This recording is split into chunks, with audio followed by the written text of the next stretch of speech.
The Plymouth Township Planning Commission meeting will come to order, and I'll remind my fellow commissioners to be sure that their microphones are turned on. Look for the little red button. And with that, the meeting will come to order at 7:04, and if the secretary please call roll. Dennis Sobolski. Here. Kendra Barberina is here. Tim Boyd. Here. Bob Dorshevitz. Here. Gail Grieger. Here. John Idsell. Here. Keith Postel. Here. Thank you. And we need a motion for approval of the agenda as submitted. I have no changes. Mr. Chairman, I move that we approve the agenda as submitted. Second. Moved by Commissioner Barberina, supported by Commissioner Postel to approve the agenda as submitted. All in favor signify by saying aye. Aye. Opposed? Motion carries.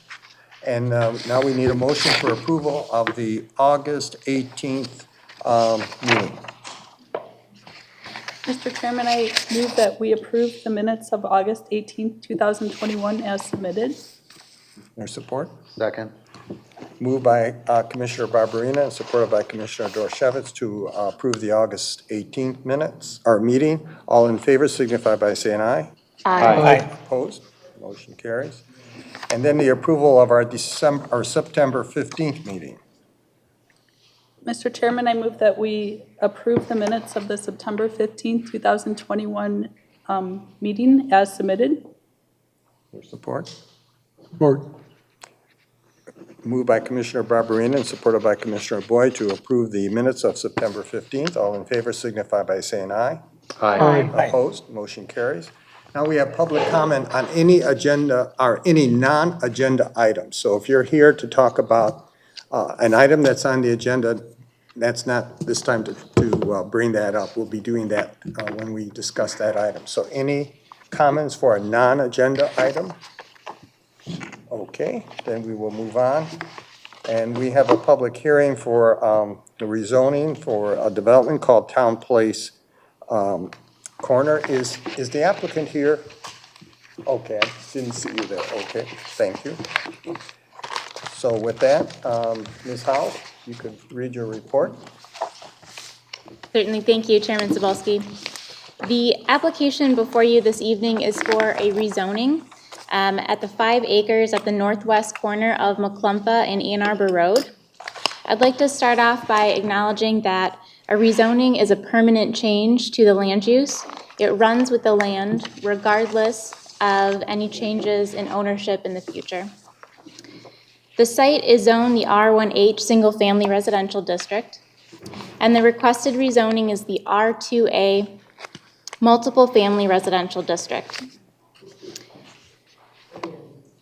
The applicant has provided a concept plan with their application that shows 19 attached units. I'd like to make it clear that that concept plan is not part of the rezoning application. We're strictly looking at the land uses and the proposed rezoning to the multifamily district. The future land use map of the adopted master plan calls for low to medium density residential. The requested R2A multifamily residential allows for a maximum of 11 dwelling units an acre. A rezoning to the requested R2A would then effectively and legally permit 57 dwelling units on the property by right. If I understand the goal is to redevelop the site into 19 units, then I do find that there are other paths within the zoning ordinance that would achieve that without the rezoning to the R2A multifamily. So as a rezoning, the Planning Commission is charged with making a recommendation to the Board of Trustees. They have the ultimate approval on the request. However, in our report, starting at the bottom of page 4, we do recommend denial of the requested rezoning to the R2A multifamily district based on 5 key findings of fact. The first is that it's inconsistent with the stated goals of the township zoning ordinance. The second is that it's inconsistent with the future land use maps of both the 2015 adopted master plan and proposed 2025 master plan. Third, it could generate significant traffic in the event that the proposal is not completed or later redeveloped as solely multifamily to the 57 potential units. Fourth, it would not correct any inequalities that were previously created by the zoning ordinance, and it is inconsistent with the zoning classifications of the surrounding land uses, which are single-family. Thank you. And the applicants received a communication from the fire department that have found no deficiency. But again, we're here primarily to look at the use of the land and not looking at the site plan. So the applicant is present. Do you have a presentation?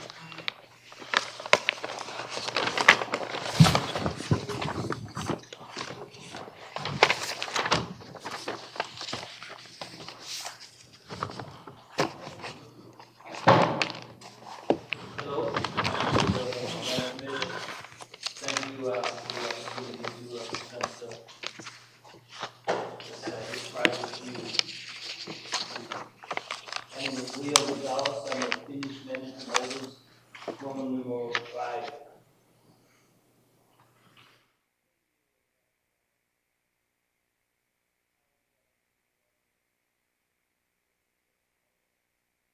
Some alternative ways to maybe approach or alternative ways we can develop the property. The general plan is to do a 3-unit or 4-unit building, something that's a master bedroom on the first floor, geared towards your middle age market to the aging population.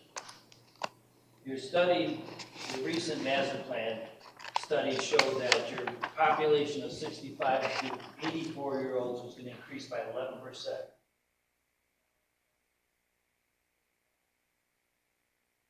Master plan showed that currently in the entire township, there's only 2.5%. This is in page 7 and 8 of your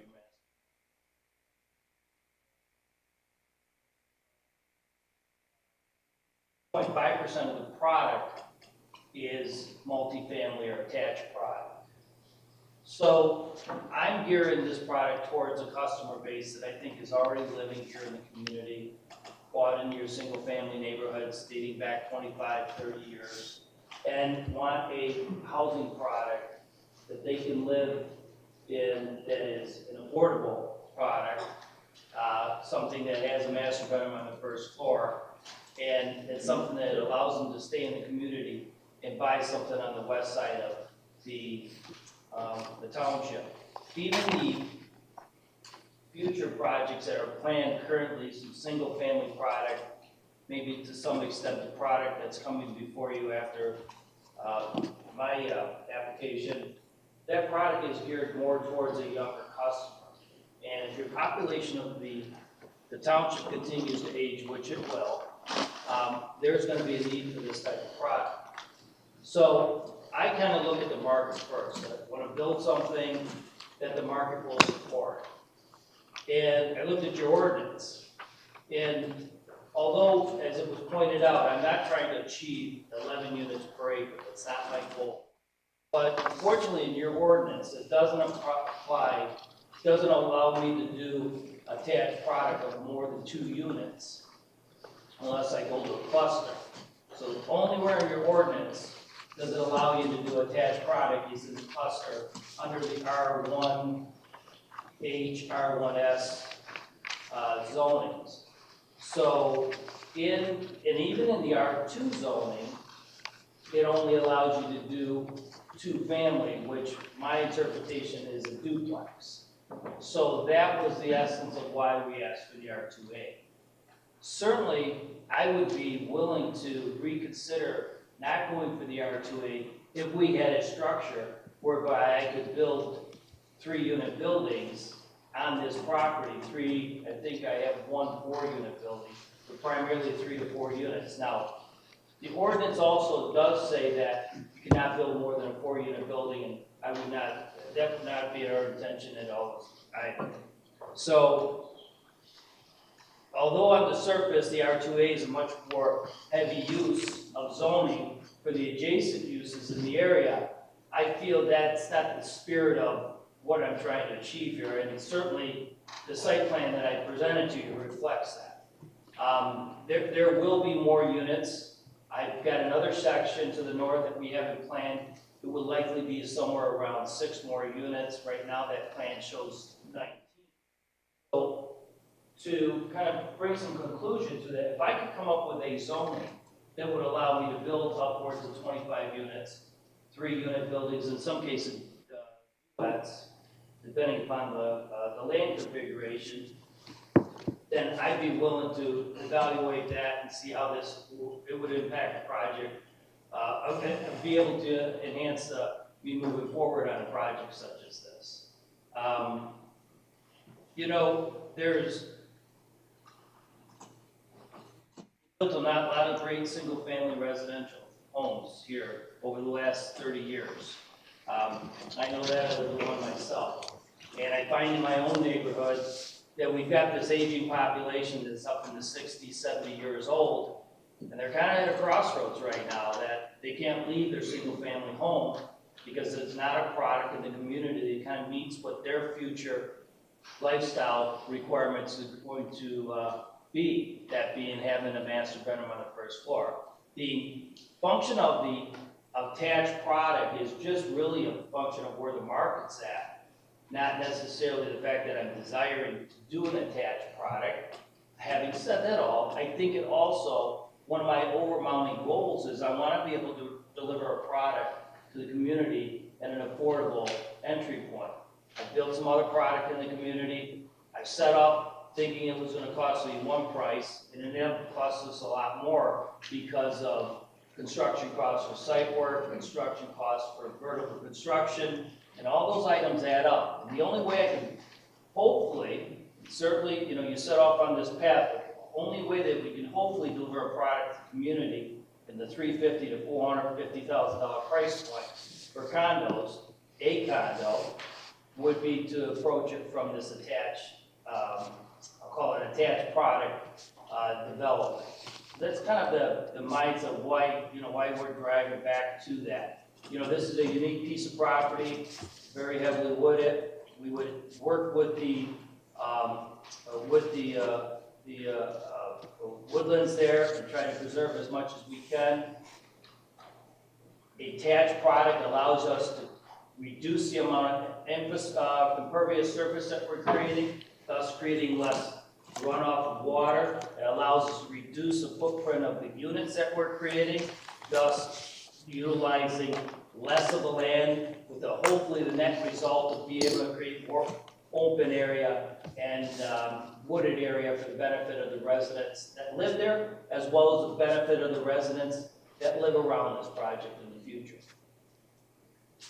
That I will kind of offer up any questions that you may have. Well, we'll open up for public hearing and see what the folks have to say about it. And then after the public hearing is closed, then we'll have comments from the commission.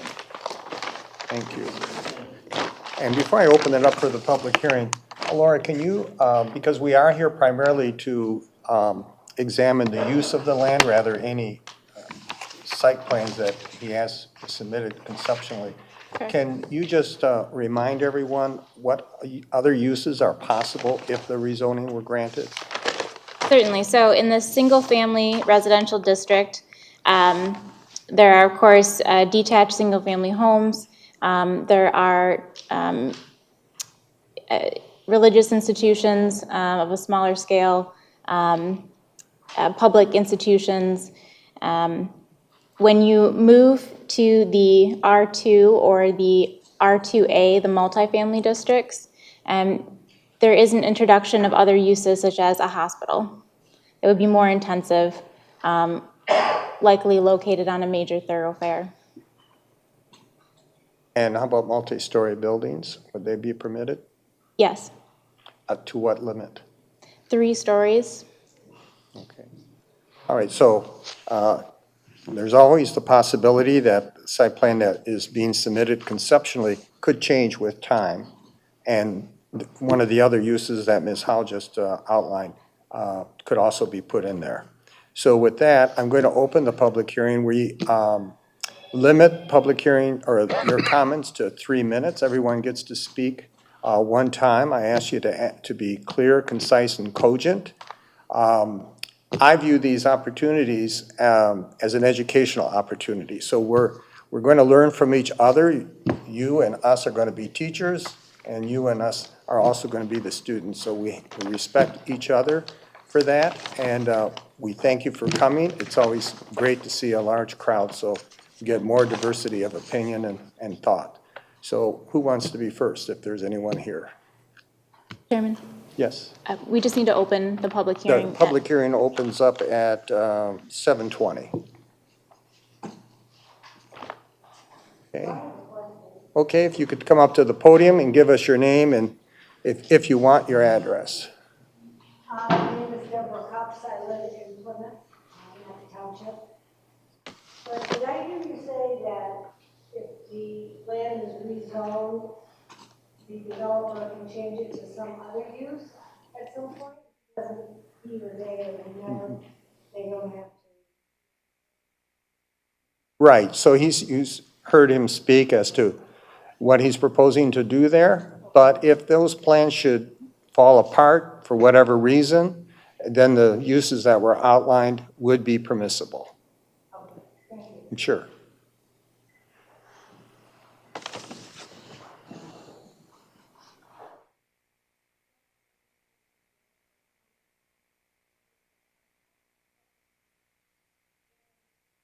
Just all the homes that live in that area along Macomba and Arbor Road. A decent amount of acreage per house. We are not multi-story, three-story possible in the future scenario. It doesn't fit with. We're not opposed to the land being developed for something that fits the neighborhood, but we are opposed to that possibility because it opens it up to a much bigger spectrum if the plans were to fall apart. So that would be our concern. And that the developer said he would try to keep as much of a wooded area as possible because it's for our township right now with going for a tree city type of.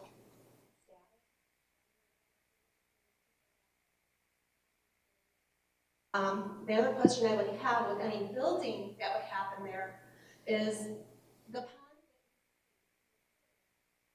is a tributary to the Rouge River, and I would like to know if there's any impact along those lines of that part of the Rouge River and what any development has happened. And if there's any studies with how any development would impact that. So that would be a question for me, simply because that is a natural resource that is for our whole community. So thank you. Okay, thank you for coming out. Is there anyone else?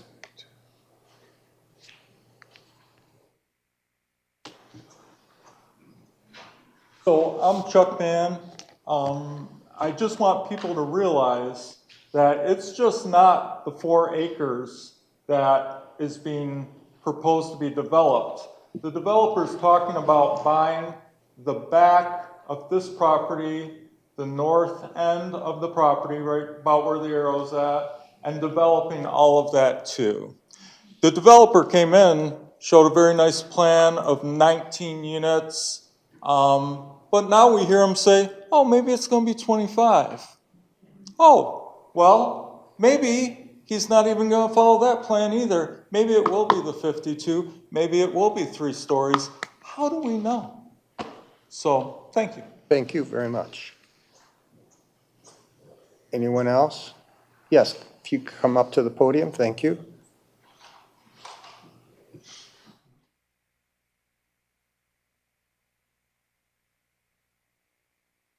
My name is Ann Del Campo, and I live very near the corner that will be impacted, Ann Arbor Road in Macomba. And I would like to know if there are plans for exit and entry, how many entries into the community are planned? Well, we'll ask that question when we have our discussion here. Anyone else?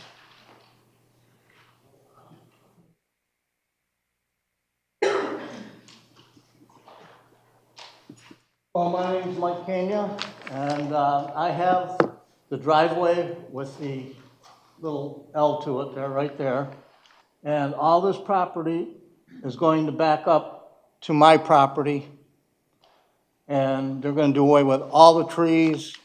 And I wonder what is gonna happen to the 120, 30 feet below mine, which is to be zoned and sold to the people that are building. And I was wondering how they can split that property.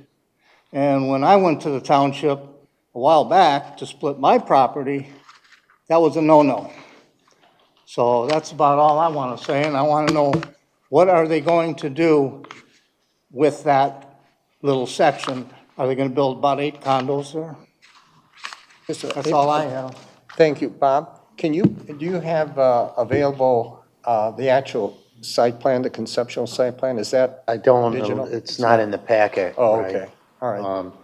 The only thing I have is in the packet. It is You got- okay.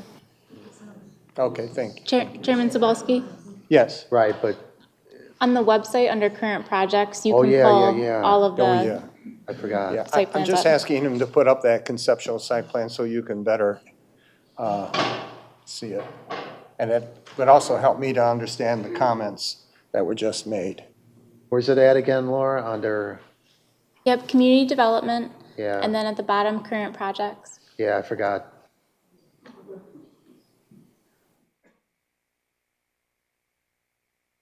Yeah.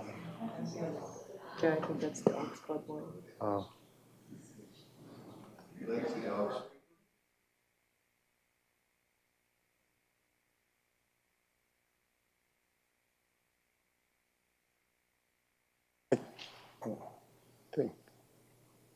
No, it's the one with the, shows the road, there it is. Is it possible to blow it up a little bit?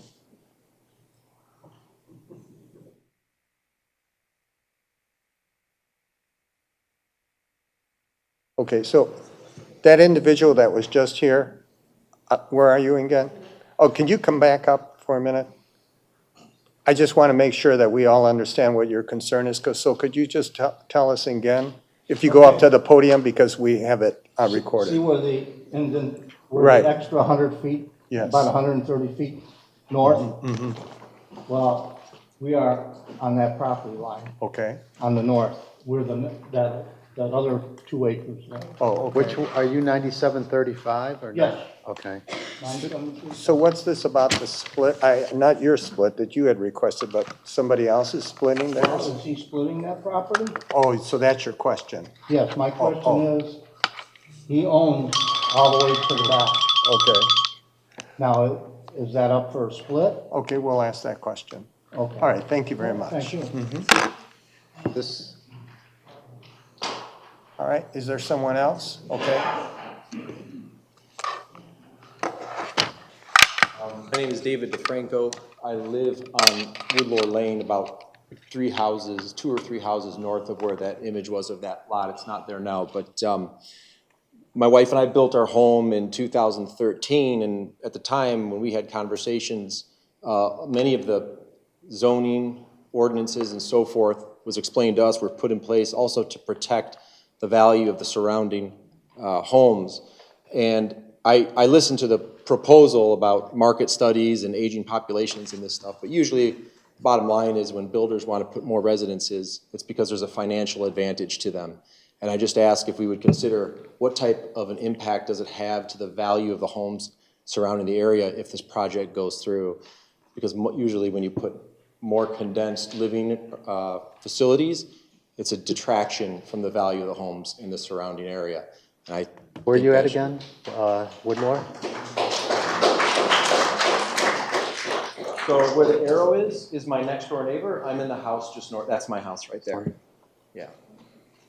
Thank you. Thank you. And while I appreciate your approval of his comments, I caution you, we don't allow applauding or booing because we don't want to have anyone feel that they may be ridiculed in some way or praised in some way. We try to make it as neutral as possible. So thank you. Anyone else? An applaud me. Yes.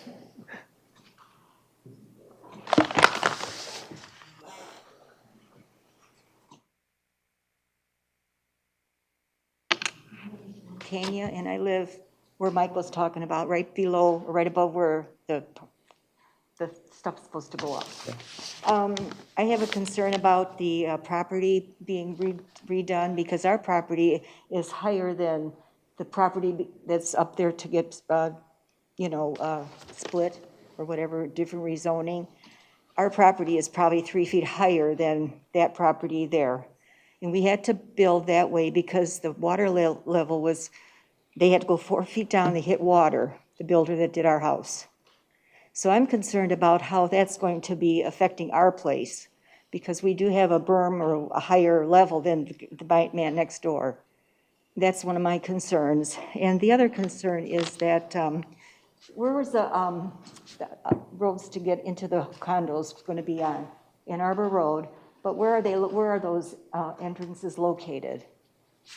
There you go, right there. One on McClumpha and one on Ann Arbor Road.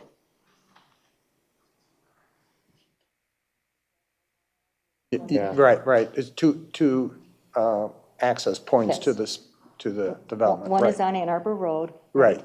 And the other one is on McClumpha Road? That's Right correct. here. Okay, Ann Arbor Road is extremely dangerous. We had a light finally put up to take care of, in which we really appreciate. Yeah. But now there's this problem, because how are they gonna get there if there's gonna be traffic coming everywhere? That's my concern, is the safety of that entrance. And the other two is the McClumpha entrance, because that's busy anyway, because now with the light, which we're not gonna complain about, but because of the high school being across Ann Arbor Road, there's traffic going back and forth there too. So it seems like it's going to increase a little bit more dangerously with the traffic. That's one of my other things. The other thing is my deer. We have deer all the time, and they come over and they eat and they waddle around, and we just enjoy them so much. Plus, the trees that we have up there in that area, I know it's not money, but for you it's money, but for us it means a lot.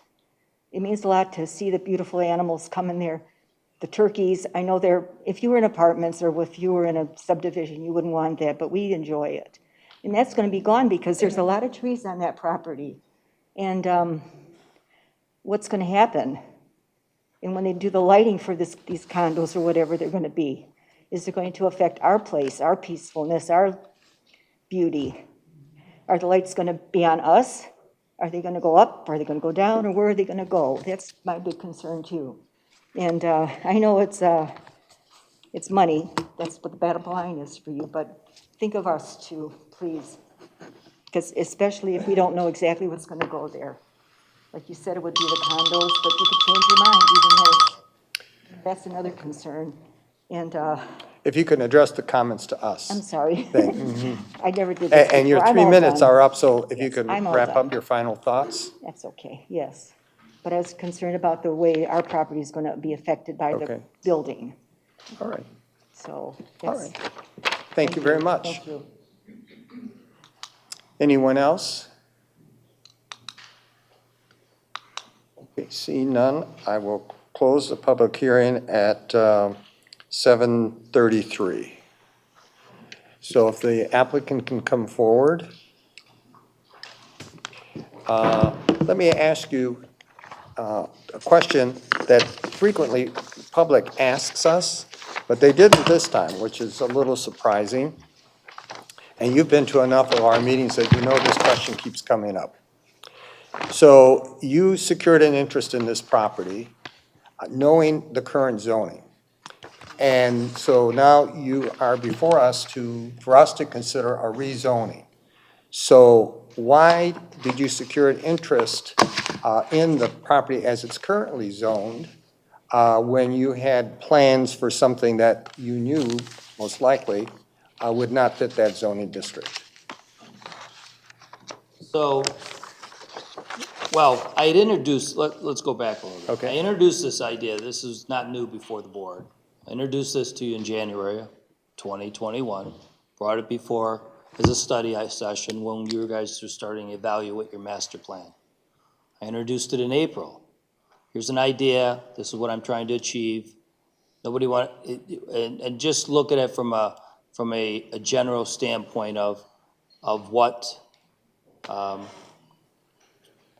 this project could be and what purpose it has in the community. I mean, your question's a fair question, but the issue is, you know, not every piece of property that's zoned has a functionality to it that can make sense. In as much as that has and when we couple in the cost of construction today, couple in the cost of site work, and I evaluate the market. So I say to myself, do I want to build a product that I have to charge $700,000 or $800,000 for? Or do I want to build a product that the market will support? Now, I've been at this crossroads and got approval for a cluster housing. And it ended up I had to sell the units for $700,000 to justify the investment. After all, there's got to be a little profit in the deal for everybody along the way. So, yes, your zoning is R1H. But if I were to build the product there, I would be forced to build houses there that are 600 to 700 to justify the price that we're going to invest in. Now, if I had a situation where I didn't have to make any profit and the lumber companies didn't charge me any money, and my site guy says, I'm going to give this all to you for free, then I could sell it to somebody else for a lot less money and work within the confines of the zoning. So it's really a function of the prices of where they're at today. But I think it's more so, and I don't look at projects solely based upon money. You can't do that. I look at a project based upon the market. Because, you know, if you chase the money, the project, sometimes it's there or it's not. What I do understand, if I hit the market of where the customers are, that's where the real reward is. Yes, and hopefully I sell enough product to justify the investment. So in my mind, being part of this community for over 30 years, 25 years, and living in a I live in Country Club Village, raised our family there. You know, I have a lot of people in my neighborhood that are in their 70s and their 80s. Their only choice here for the next step is to move out of the community, to go somewhere else to live the next 20 years, if they want to have a master bedroom on the first floor. To me, that's a real need. That's a need in the community. And I mean, it's just not one person. You can go through Woodlore North, Woodlore South, Plymouth Commons, Huntington. Huntington probably population is beginning to age, but some of the older communities that started 25 years ago. So I'm here to just satisfy a need. Now, I mentioned early on, listen, it was not my intent to go to an R2A. The only reason I went to that, because your ordinance does not allow any units to be built more than 2 units unless you have an R2 zoning. R2 zoning, or you'd go into a cluster housing. The problem with the cluster housing, as you all know, is when I come into you with a cluster housing for R1H, they're going to utilize my underlying zoning as my criteria of how many units I can build. Therefore, I can't get to the yield that I'm looking for to justify the investment. So the comments made by the public are warranted. I understand. It's not my intent to come in and build a 3-story building here or to build anything other than what I'm planning. And I'm certainly would be willing to adhere to whatever sort of conditional zoning, whether even maybe consider a PUD that would provide me to build what I say I'm going to build and give the community comfort level that they're going to get what I say I'm going to deliver. Some comments were brought up about the watershed. We actually deliberately moved some of the units to the east. Further to the east, we moved the driveway to the east. Water will be maintained on site. We will not outlet into that more than agriculture rate. It'll be done under the Wayne County specs. So we'll certainly be cognizant of that. There was a comment regarding a homeowner's, I think her finished grade of her house is lower than us. Well, that's a valid point. So with this project, currently probably right now, if this is a high point in that area, probably just sheet drains to all the lower areas adjacent to it. Well, when I'm done with it, as you all understand, going through the engineering on these projects, we'll have to contain all the storm water. We'll have to put it into detention ponds, which it gets cleaned and then outlet into at an agricultural rate. So going forward, whatever problems of sheet draining or of water flowing to different areas that are lower will be remedied through this development. The curb cut, we moved it where we felt is the safest spot along Ann Arbor Road, so we have enough separation between the intersection. Now that we do have a signalized light there, it does make it much more easy for people to drive in and out. And then for people that elected not to want to come out and go left on Ann Arbor Road, which is east, we've got a curb cut off of McClumpha, so people can come out and use the intersection, the signal light to go east or west safely. So, I'm part of this community. I'm just delivering a product that I think the community wants. And your studies show 11% of your population is gonna age. Your aging populations go up by 11% more between now and in your own forecasts. So what I'm saying is, we gotta be proactive, because a lot of these people that have been part of your community for 30, 40 years, in some cases, are gonna wanna stay and maintain a residence here for years to come. And we just don't have that, I think you've made that point, which leads me to my other question, and that is, what amenities are you planning to offer to seniors in this community, or other seniors that might want to move into our community, that really qualifies this as senior residence? Well, I wouldn't consider it a senior residence. I would call it an empty nester product. And there's a Oh, difference. so it's different, so you're. I'm not going after an assisted living. I'm not suggesting assisted living, but Okay. that, then we start talking about terms, because we've heard empty nesters for a lot of cluster housing options recently. So when I read your request, I thought, oh, well, this is going to be something where you're going to attract seniors.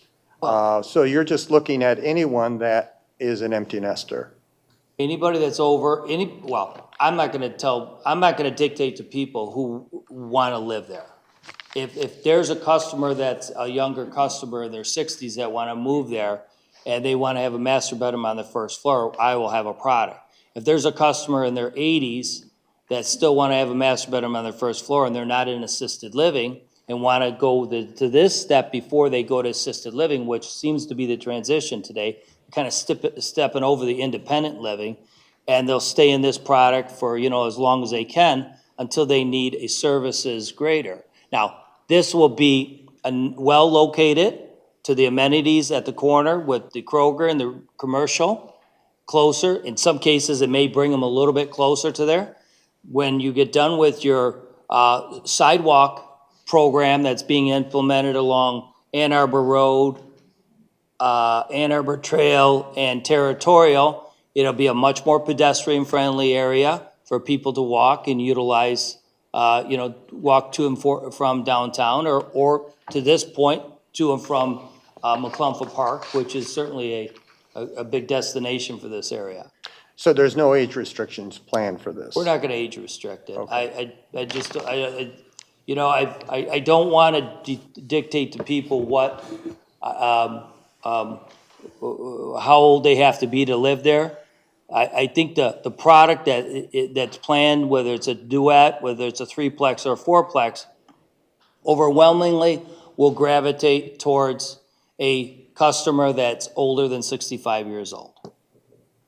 Yeah, you raised pretty much the points that were raised by the public, but the other thing I wanted to turn to our consulting engineer, which I'm sure you haven't really studied this site very well, but if you can just briefly explain to the public here, and this also kind of ties into the next application we're going to be considering, is what do you look, when you evaluate, a site plan, which we're not doing here, but what are the kinds of things you look at addressing those issues that people have expressed on water runoff and, silting or whatever happens to the pond adjacent to it? So if you could just explain that for a few minutes. Sure. So from a stormwater perspective, we generally require that they meet the Wayne County standards, which is no more than an agricultural release. What that means is that the water that hits the new impervious surface won't release any faster than if it rained on it right now. From a traffic perspective, we generally require some sort of traffic impact study or something that will dictate how many vehicles are going to be making those turns in and out of there and how that corresponds to the adjacent roadway. From a utility perspective, anything that's, more than one unit would require a water main. So in this case, he'd have to loop from Ann Arbor to McClumpha. There is existing water mains on both sides. Same thing on the sanitary sewer side. A number of other things we look at, easement widths, access in and out.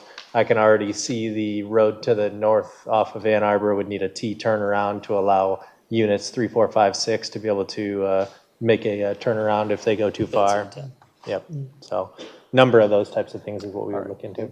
And then also on the access points to the site, we're a township, so we don't own the road, so he has to receive approval from Wayne County, and they'll look at those entrance points to see how safe they are, if they're appropriate. I mean, we provide direction, we tell them what we would like to see, but the ultimate decision for that rests with Wayne County. And MDOT. Oh, yeah, Ann Arbor MDOT. Road is technically an MDOT road. Oh, that's right, Ann Arbor Road is a state. All right, I'll turn that over now to the commission with any questions you may have, concerns, comments. I have a question, Laura, under the current zoning and in terms of a parallel plan, how many units could be developed on that site presented right there? Well, for the parallel plan, I would need the applicant to provide that calculation and to properly dimension that on the survey. So I can't say for certain with that, but if they developed a cluster housing under the current zoning, then they could have 8 units. How many? You say 8? 8. 8. 8. I have a question.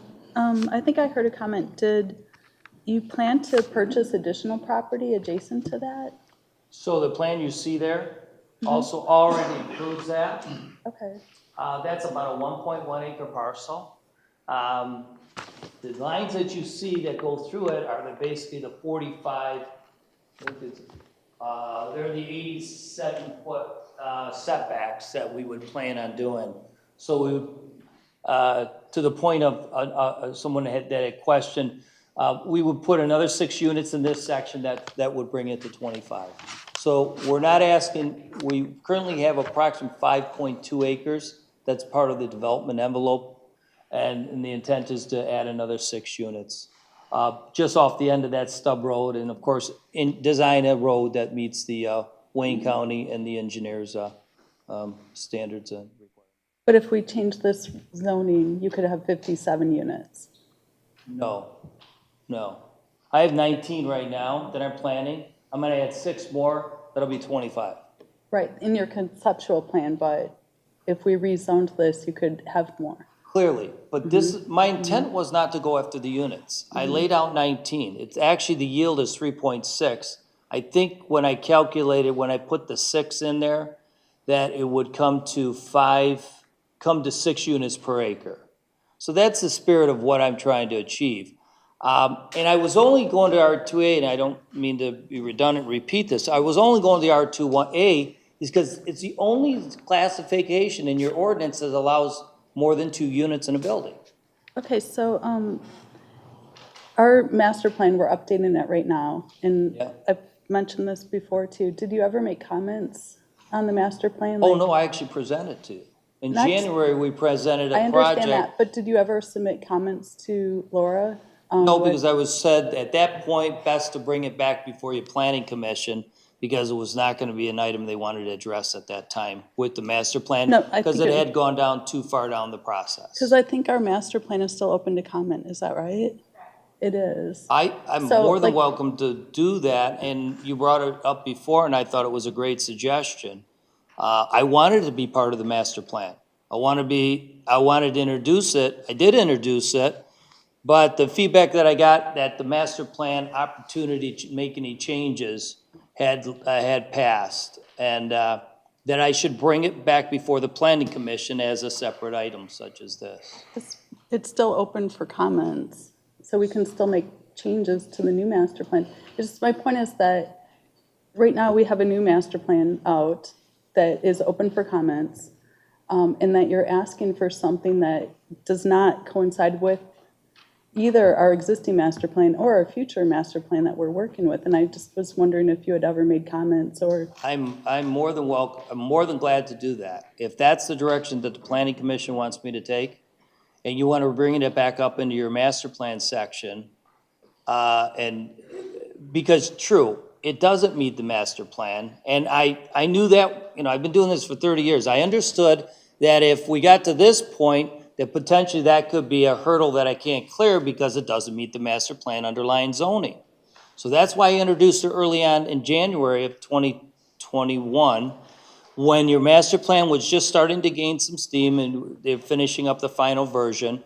And at that point, I told you what, at that point, they said it's best just to bring it up as this. But if the planning commission is saying that they prefer me to reintroduce this under the master plan, I would. I'm just saying, bring comments to submit Well, I comments. know, but if the comments are gonna result to a change, then maybe some of this. But I don't think it's the essence of whether this is a master plan. I think it's more of if we could evaluate it maybe from a conditional zoning. I would be fine with going with a conditional zoning, putting a cap on how many units I could use on a certain ordinance. Now, your R2 zoning allows you to go 3 units, actually 5 units per acre under R2 zoning, which is one step down from R2A. But it only allows you to do 2 units in a building. So your ordinance doesn't have the flexibility of doing attached product in some of the lower zonings. I understand the spirit of it. You probably wanted to only focus on doing single family in the beginning of the onset of planning this community back 40, 50 years ago. But I think the market's changed a bit, and I think housing products have changed since the days of only single-family neighborhoods. And although I could come back as a cluster housing, the fundamental problem I still have, and the cluster housing does allow you to do more than 2 units in a building, although interesting enough, no one's ever done it in the township yet. It occurred to me when I was going through it.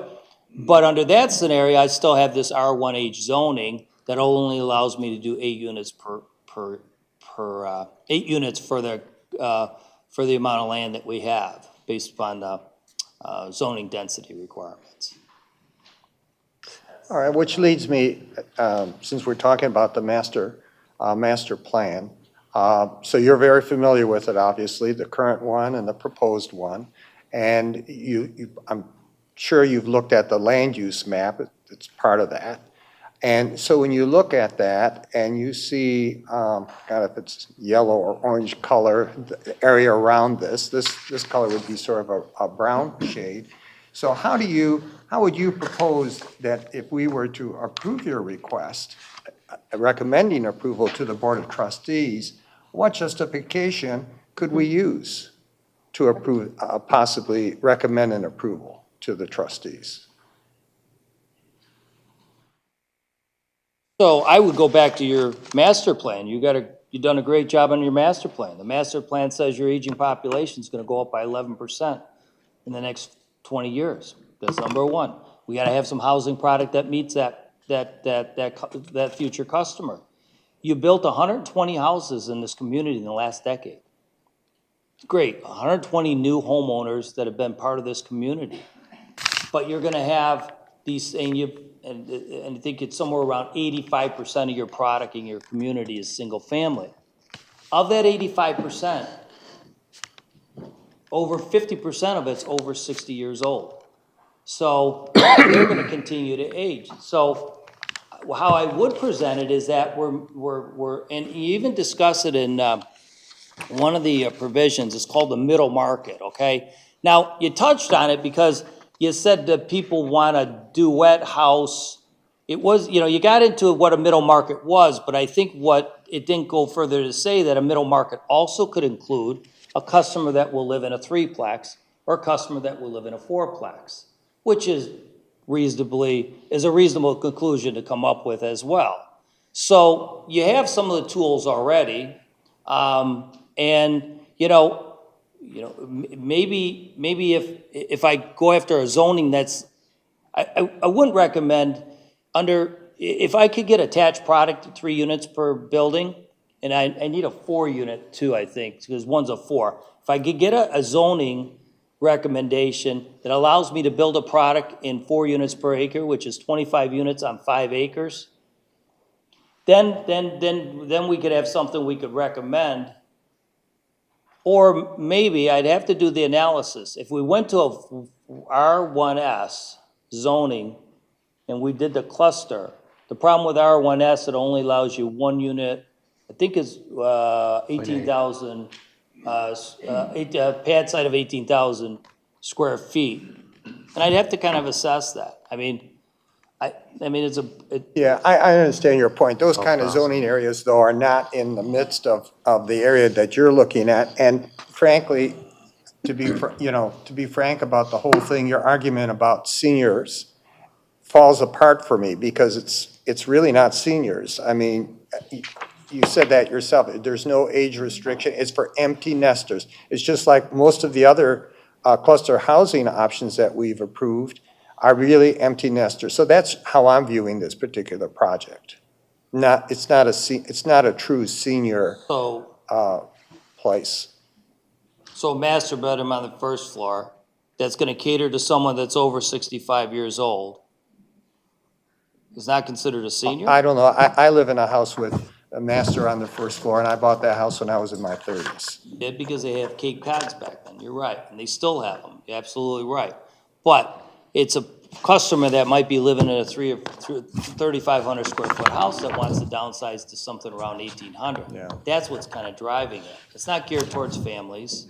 And your point's well made. Maybe seniors are considered to be much older in order to qualify, but I think, I know the market and I understand the customers because I live with these people and I know what they're looking for in this. So there is a distinction in their mind of what an empty nester product is or what a condo with a master bedroom on the first floor. That customer, because they're the ones that are looking for it. I think the fact that we could just offer, aside whether we agree upon what classifies a senior, whether it's 90 years old or not, if we could agree upon that this is a housing product that hasn't been offered in the community for a number of years. There is a nice, very quality project across the street called New England Corners. Very cool. I mean, very few turnovers that I've ever seen in there. Seem to fit a niche of the market. It's zoned R1S. Yeah. All right, any other questions?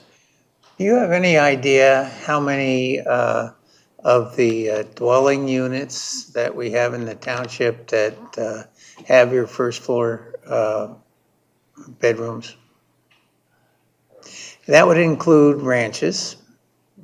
I think there's a lot more than you think and that you would speculate on. I mean, we bought our house 30 years ago and it has a first floor bedroom. It's one of the reasons we bought that particular model. There's a high percentage of that model in our subdivision. Certainly the newer areas that have been built since then show a preference for the empty nester. And I agree, it's perfect.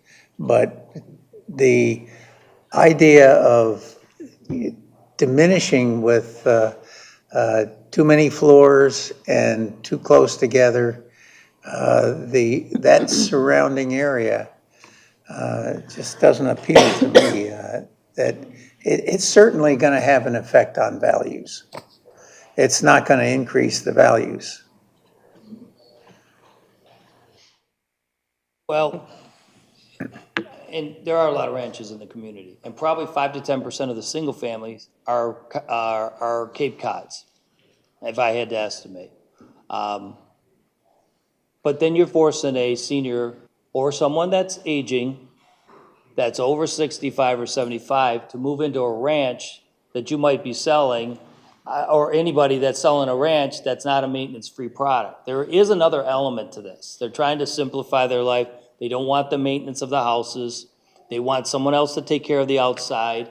They want someone else to take care of the roofs when they go bad. So that's another aspect. Certainly, I didn't bring it up, but certainly I think, you know, it's goes without saying that a condo living is a much more carefree living than to buy another ranch in town because you need to have a master bedroom on the first floor. I think those are all, you know, legitimate points. However, the question is this the right project for this particular parcel? And should we be rezoning this particular parcel? And I think it's too dense.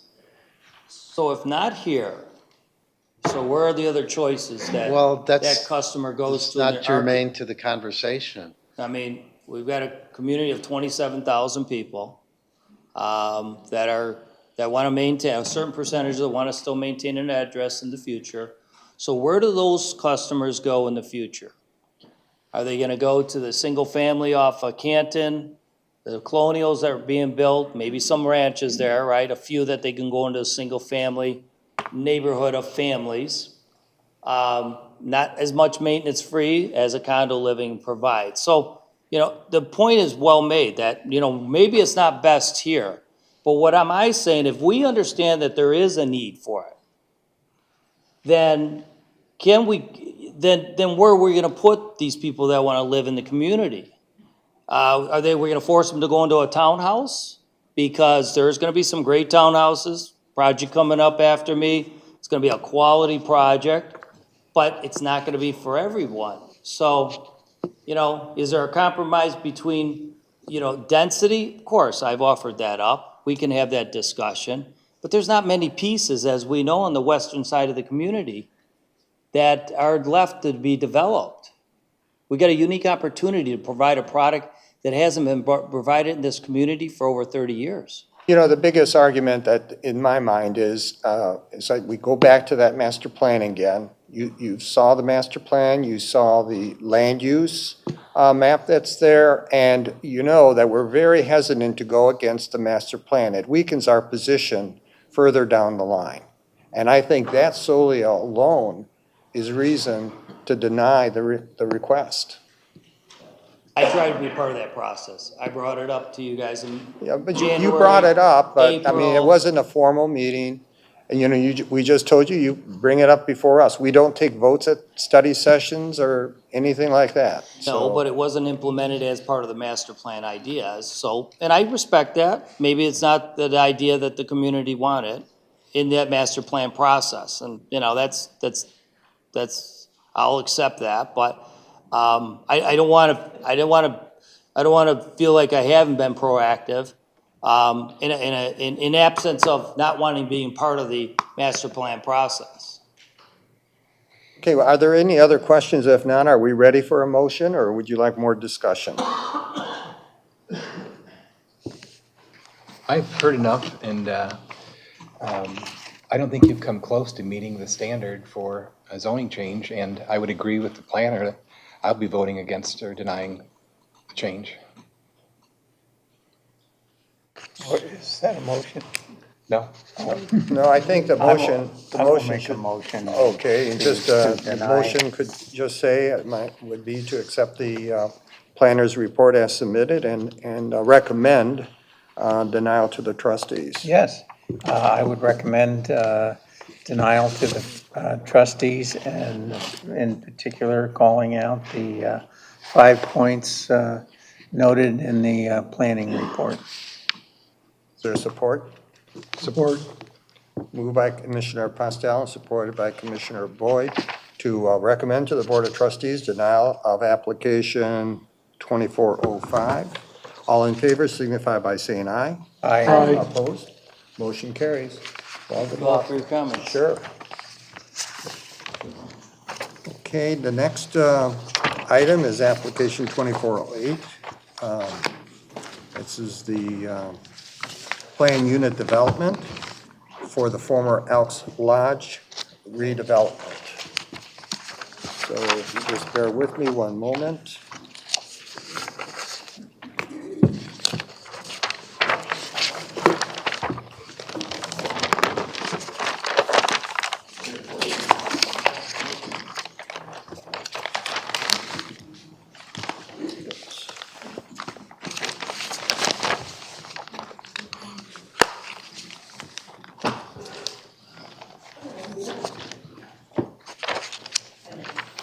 Okay.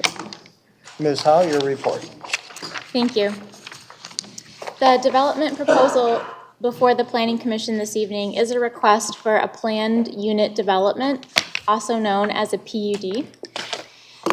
Just to kind of take a step back, a PUD is a flexible development tool. You can think of it as an overlay to the property that affords flexibility, such as an increase in density or changes to setbacks, building heights, etc.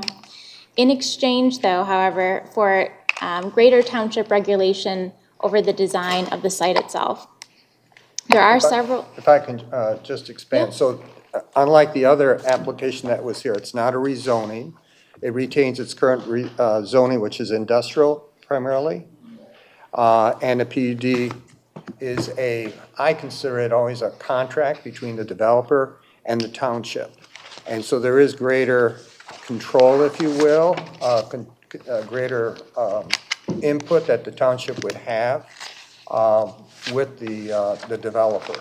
So it's going to be sitting on top of the current zoning. If he wants the PUD, it retains its industrial zoning. So I don't know if you want to add anything more. So it remains industrial. It does. I was just going to also note that there are a couple residential PUDs in the township today. The Ravines along Plymouth Road, that is a mix of for purchase and for lease residential. And then there are also the townhomes and the Red Olive development on Ann Arbor Road. That is also a mixed-use PUD. So the proposed PUD before you tonight is to redevelop the former Elks property and the former Wyckoff Steel plant into a residential mix of townhomes for purchase and apartments for lease. There are 103 proposed townhomes at 2 stories in height and 270 apartments within 3-story buildings. There is also a clubhouse proposed that would accommodate the apartments. A small portion of the site fronting Ann Arbor Road is zoned the ARC Commercial Corridor District, but the site is largely zoned the Industrial District. Just to recap the process, in order for the applicant to receive PUD approval, there are really 4 key steps. And the first is the public hearing and Planning Commission consideration, which is the stage that we're at this evening. At this point, the applicant is only seeking approval for the PUD option. So I'd like to make it clear that it's not a site plan. If the option ends up being approved, then the applicant would pursue the site plan later on in the process. So this is the conceptual plan for the development, not the formal site plan. As it's a conceptual plan, the applicant is only required to demonstrate that they can meet the 8 eligibility requirements of Article 23 of the zoning ordinance. Our planning report does detail those 8 eligibility criteria, and there's just a couple points that I'd like to highlight. As a planned unit development, there is a strong opportunity to creatively design the site to conserve contiguous open spaces, and that would be to the benefit of the larger community. Currently, the site proposes 50% of the land to remain as open space. However, we do feel that the design of this could be more intentional so that greater preservation could occur and that would further add value to the project. Sorry, Laura, what page are you on? I'm trying to, I think this is page 3, 4. It's the PUD, the document that goes through the Here we PUD go. eligibility. Yes. Yes. okay. I'm just, for the benefit of the audience here, I'm trying to Yes. keep this Right. in sync with your discussion. Okay, perfect, yes. The bolded text is the eligibility criteria, the 8 eligibility. The PUD does provide the opportunity to bring some additional housing options to the township, which is a goal of the adopted and proposed master plan. I would like to note that the proposed unit sizes do exceed the minimums in the zoning ordinance, that the applicant is not asking for a deviation to any of those. In the master plan, the future land use map also calls for multiple family development on the site. Multifamily acts as a transitional land use between the single family that's in the northeast portion of the site to the commercial and industrial uses that are generally to the southwest of the site. You can think of this almost as a gradient of intensity of uses as you move northeast to southwest. The density of the site that the applicant is proposing is 11.08 dwelling units per acre. By right, the zoning ordinance allows for 11 dwelling units an acre, as we just discussed with the previous application. Under a PUD, the applicant is allowed to request up to 25 dwelling units an acre. So as they are proposing 11.08, their proposed density does generally correspond with the established multiple family density of 11, and it is significantly under the maximum that is allowed under a PUD. There are some outstanding items for future study that are recommended in the report, and these include, but are not limited to, reconfiguration of some of the building footprints, including elimination of Building A and potentially relocating and removing some of the townhouse units to provide for greater open space. To have an overall reduction in the impervious surface of the site. To increase the contiguous open spaces so that they are not scattered pockets of green space, but more intentional. To develop a plan for the preservation of heritage trees and any other natural features on the site. And to further provide traffic impact analysis for the circulation and parking requirements. The proposed PUD does have the potential to meet the 8 eligibility criteria that are outlined in the report.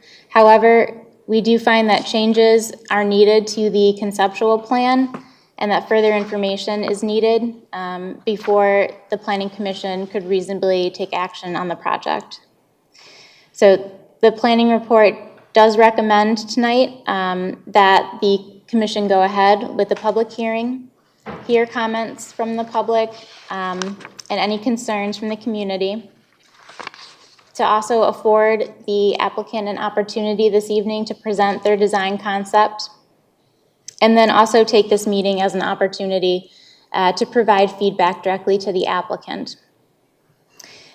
Ultimately, we're recommending postponement of this agenda item to afford the applicant time to revise their application to not only address the outstanding items in the planning, engineering, and fire department reports, but any direction from this commission and any concerns raised by the public.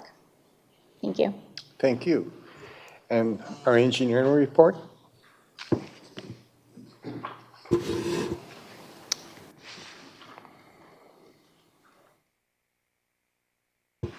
Okay, so some of the, there's a number of comments on here. Obviously, it's a relatively preliminary plan, but some of the issues, some of the items that we looked at were really the widths of the road. The development really needs to maintain a minimum of 26 feet for fire access, as well as provide additional easements for the properties on the east side of the main spine road. This road does exceed the maximum allowable from the private road, which would require special approval. We have a number of concerns related to traffic generation and traffic access, especially at the south on Ann Arbor. We don't think, either way, this would require some sort of traffic study to verify the ability of these vehicles to get in and out of here without causing too many backups. But in general, we don't believe that this would be possible without connecting to the north. And right now, they've got that shown as an emergency access only. We're expecting that to generate anywhere from 2,000 to 2,500 cars a day, and in the AM peak, that could be 150 to 250 vehicles, which is a lot to be handled through 150 feet of stacking from the entrance to that private road to Ann Arbor Road. Outside of that, we also recognize that if there is a connection to General Drive, Furwood, et cetera, that the county will most likely require them to pave that as well.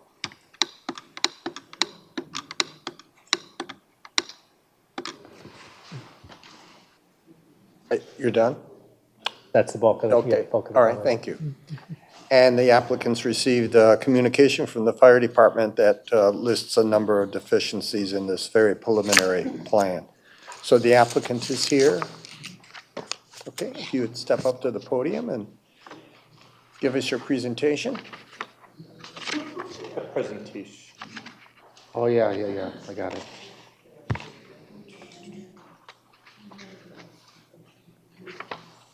Sorry, that's not it.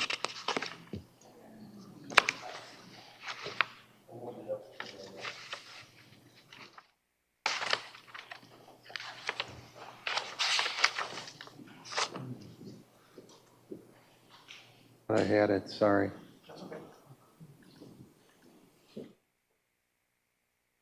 Here it is. Good evening. Thank you for your time tonight. My name is Alex Martin. I'm the president of Toll Brothers Operations here in Michigan. I oversee everything here in the Midwest, including Michigan and Chicago. I reside in the city of Detroit, not necessarily in Plymouth as much as I like it. But I'll talk through our development plan. We do have a development team that's made up of essentially 3 different groups. You have Toll Brothers, which is handling the residential for sale component of the project. You have Pomeroy Living, which is the current owner of the property and as well as planning to be the developer and owner and operator of the apartment buildings. And then PEA Engineering is handling all of our plans and reviews with engineering and planning. Next slide, please. Just a few things we're going to talk about today. We just did team introductions.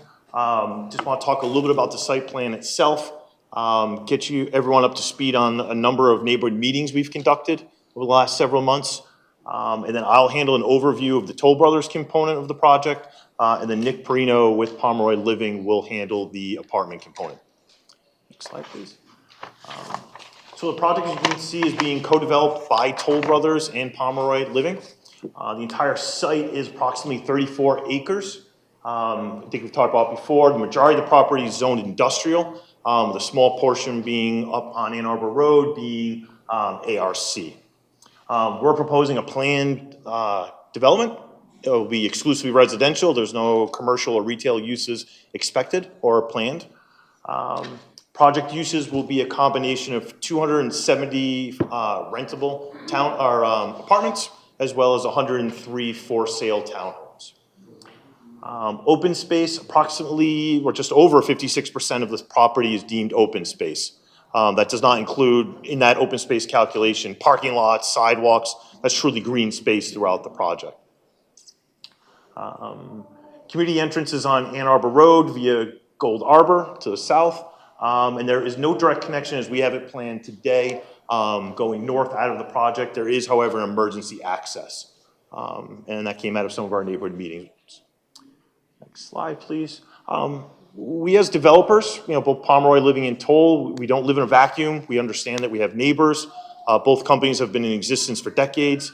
We wouldn't be where we were if we just operated on our own. So to create what you have in front of us is a collaborative and iterative process that is, obviously off our experience, but we do lean on those of others. So we've had a number of meetings with some members here tonight, the Planning Commission and the Board of Trustees, certainly staff. And then we did conduct 2 formal neighborhood meetings. One was done via Zoom, and then based on some of the feedback and there was some level of comfort of meeting in person, we met in this very room. I believe there's well over 100 people in attendance at both of those neighborhood meetings. You know, we've also done some smaller group meetings, one-on-one or in small groups with various, you know, neighbors in an effort to answer their questions in a much more quiet area and or out in the field to really understand what their concerns were relative to their home, their backyard, and this project. So like I said, we try to be good neighbors. We understand development is contentious at times. It's not always sought after, but if we're going to do it, we try to do it the best way we can. Quite frankly, it's been a very valuable process. It always is. I'm never disappointed by it. I enjoy it. And we always learn things about the property and how to best develop it to not just become good neighbors and be respectful neighbors, but to bring a community to market that is highly sought after and ultimately successful. So our goal is we continue to do so, and that's the purpose of a large part of tonight through our time with the Planning Commission, as well as the folks here who are probably going to speak. We do plan to continue to collect that information and where possible, implement it in our plan. Long story short is we're fairly open-minded and malleable. Next slide, please. This slide, we thought would be a great way to illustrate all of the items that we've been able to not just understand and comprehend as a group as we've worked with the neighbors and in part the Planning Commission, but the things we've done. So essentially anything that's highlighted in yellow represents a change that we've made to the plan based on feedback received primarily from the neighbors. Kind of going clockwise, starting at the top left corner, we've installed a vinyl fence along the property line to the north from the apartment side of the project to the neighbors to the north. It's 8-foot fence, you know, originally, perfect example, we were expecting, typically we build white fences. Sounds kind of crazy, I've been doing this for 20 years, never thought that white would stick out. So we had a great recommendation to look at a more, you know, whether it's green, brown, or some other color in an effort to make it blend in. We did change the plan to not just have the fence area, but a 4-foot berm in an effort to create not just a vertical hardscape separation, but certainly something a little softer in the form of landscaping. Biggest change in the plan is that north section. It's a little blurry, I apologize, but that's building A. That building was turned, I guess it would be the equivalent of 45 degrees and much closer to the property line. We turned it perpendicular so there's less visible surface space of the building from the neighbors to the north. And then we moved it approximately, I think almost 100 feet from the property line from its original position. So it's now well over almost a football field away from where, to the closest home to the north. As you continue to move east on the property to the right of the connection road that runs north-south, we had originally had a berm in this place, or in this location, but based on feedback from the neighbors who live adjacent to it, they felt there's a significant amount of trees, albeit probably not of the highest quality in terms of, you know, hardwoods, but of a great screening nature. So instead of berming it, we decided to leave the existing tree area there to create a good natural buffer. Probably the biggest change on the residential for sale side is our original concept plan had a 35-foot setback from the property line to the rear of the units. The plan you see in front of you today now around the entire perimeter, whether it's to the north or the east of the residential for sale component, is now set at 50 feet. So that's a 15-foot increase. That 15-foot increase allows us a lot more flexibility in the plan besides just separating our units from the property line or our units from the homes adjacent. It also allows where you see the light yellow kind of highlight up and down the north, the east property line going north, a much greater chance to attempt to save existing trees in that area.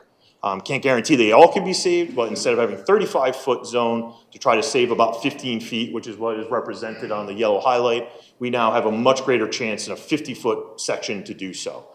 Again, that came from great feedback from our neighbors. Some dottings of additional tree save areas highlighted in yellow. And then the bottom two buildings on the north or southeast corner of the project, they were originally right up against the property line at 35 feet. Here we saw an opportunity of not just removing or moving them 50 feet back, we actually were able to find a creative way of moving them well beyond. At some points it's certainly no less than 50, and at some point 160 feet. Now, part of doing that was moving the 3-unit building you see in the center island to that location. It allowed us to open up the space a little bit. And then the final item on the plan is we originally did not have a fence along the property line above the stormwater pond to the north. We did decide to install one there. Originally, it was gonna be landscaping, evergreen trees, things of that nature. So hopefully you can see here that we've taken a lot of the feedback. I think we've significantly improved the plan. And hopefully, it's much better received than what was originally discussed a few weeks ago. Next slide, please. This is a little tough to tell unless you're looking at the package, but this is the plan. The previous plan is to the left, and the plan that we're discussing tonight is to the right. Again, it's a little tough based on the size of the screen, but you can start seeing the elements where building A to the north has been turned and has moved significantly further to the south, which creates quite a buffer against the neighbors to the north. You can really start seeing the visual impact of the for sale residential units being 35 feet on the left versus 50 feet on the right. That's about a 40% increase in setback.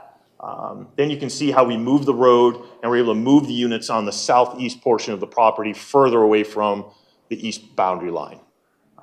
So we thought this was just a helpful exhibit for folks to see the before and after. Next slide, please. So getting to the individual components of the project, like I mentioned before, I'll speak to Toll Brothers and what we're planning to do here, and then we'll have Nick Perino speak to the apartments. Next slide. So our portion of the project is about almost 12 acres. On those 12 acres, we plan to sell, build, and close on 103 townhomes. Townhomes will be 24 feet wide by about 50 feet deep. They'll have full basements and 2-car garages.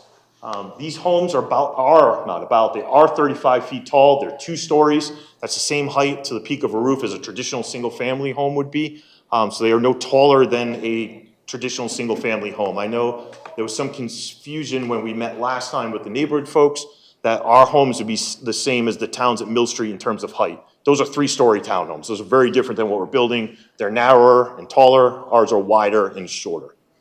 Again, our homes will have full basements.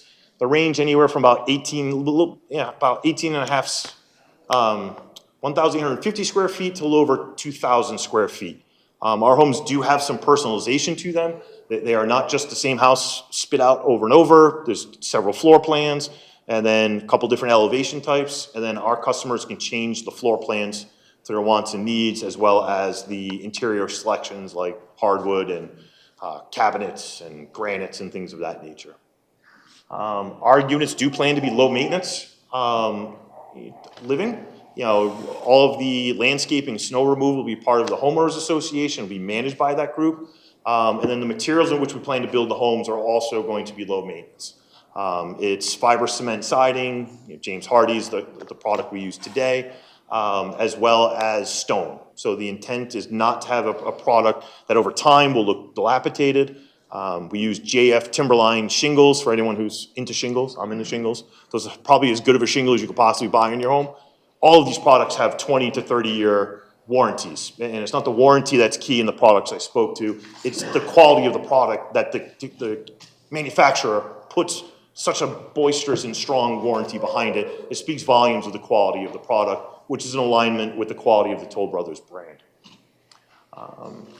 The consumer segments, what's neat about the product we're offering is it really can appeal to a multitude of buyers, anywhere from young families to single professionals to move-up families, and even to some degree empty nesters and active folks looking to reduce the size of their homes. What does launching kids mean? Launching kids are for folks who have kids who are moving out of the house. So they no longer need a 3,000 or 4,000 square foot home because the kids maybe spend half the year in school, or they're getting ready to move out of the house entirely and start their own lives individually. Okay. It's just a fancy marketing term for kids are getting the heck out of the house, right? Mm-hmm. But there's still a basement, right? Exactly, full basement in these homes, correct. It's always a place to boomerang back. Talked about the ability to customize and personalize these homes, which is fantastic. And like I said, our goal is to respect our neighbors. We understand development in someone's backyard is never something people get too excited about. We've developed every blighted type of site you can imagine, and we still receive feedback that it'd be better off left as it is. But we're trying to be as respectful as we can through all the changes you've seen in the plan today. So hopefully that helps alleviate some of those concerns. Next slide, please. So the next 2 slides will show representations of what the buildings will look like. This is product that Toll Brothers has designed. It's being built in other places around the country. This will be the first time it's built here in Michigan. As you can see, it's a 2-story townhome. We prefer to call them attached homes because they live actually, quite frankly, much differently than a townhome as you would envision. They'll be built in anywhere from 3, 4, and 5 unit buildings. Each unit will be made up of a 2-car front load garage with parking in the driveway. The cement you do see, or siding you do see, is all fiber cement. And there are unique accents based on what we are seeing as the popular trends of today. It's that kind of modern farmhouse look where you see a vertical board and batten siding, as well as metal roof accents. Off the rear side of the homes, you can see these homes show any different bump outs and configurations of the houses. Here you can also see pretty visually well how the units are not flat fronted. Each unit is either pulled forward or backwards at least 2 feet to create some variety and shadowing. So it's not just, I'm a former military, so I always think of military barracks. So whenever I see really poorly built townhomes, I think of where the Navy stuck me when I started my career. All of our homes will have decks. That is planned as part of the process, and then certainly there are different structural configurations that would change the rear of the homes. And then we did carry the stone elements that you saw in the front of the homes to wrap around the sides and the rears in an effort to continue to create a rear architectural aesthetic, as well as wrapping the entire foundation with plantings and landscaping. All of our homes will be landscaped. We don't leave it to the customer to do it. We do it ourselves. And that is the Toll Brothers component of the project. I'll now turn it over to Nick Perino. Thanks, Alex. Thank you all for giving up your evening tonight to hear us out. So my name is Nick Perino. I'm the president of Pomeroy Living, Pomeroy Family Holdings, a family-owned company that's been around for 50 years. We're headquartered in Troy, Michigan, and our primary focus is senior housing and residential multifamily housing. So we have projects across the country of 5,000 units. Locally, we manage 7 senior housing ranging from independent living, assisted memory, skilled nursing, long-term care, and also multifamily in about 10 states across the country. So we acquired the bulk of the property, 29-acre former steel plant in 2015, and the Elks Lodge earlier this year. So we closed in February of this year, always with the plan for some development. And over the years, working with Jim at PEA, who's drawn, I don't know how many different iterations of plans. We've looked at everything from senior housing, potentially, industrial uses with its current zoning, and ultimately, between the overbuilding in the senior housing of the last 4 or 5 years and the challenges that we're having in the space today with staffing, at most, COVID driven, but we've settled on the highest and best use for the site being residential housing. So we set out to deliver a variety of products and finding a great for-sale housing partner. A lot of interest in the site, as you can imagine, with the interest in Plymouth Township and the beautiful community you have here. We had a number of single-family home builders that were interested in working with us. And I'd say, we chose Toll as much as they chose to work with us. So we're really excited about what we put together on both sides, and it's really been a great experience for me working with them and seeing how they approach a project like this. And then in developing the apartments, we did a number of market studies to see what was available in the community and the surrounding areas, and the highest and best use for a site like this. With it's a large site, and there's a lot of different products that's being built across the country. So trying to find what the renter of today is looking for, and all the amenities that they'd expect for a brand-new community like this. So our current plan for the 270 apartment units, I'm going to have our architect, Mark Abenatha, present the site plan and you know what goes into the apartments. He'll do a far better job than I in describing what we've put together. Mark?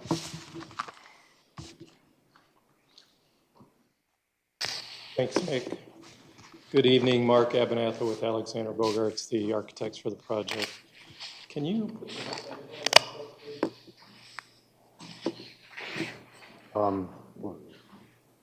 Which do you want us? The overall site plan.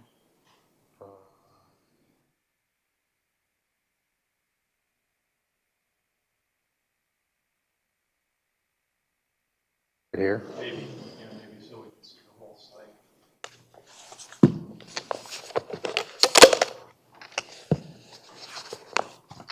This one? That works, yes.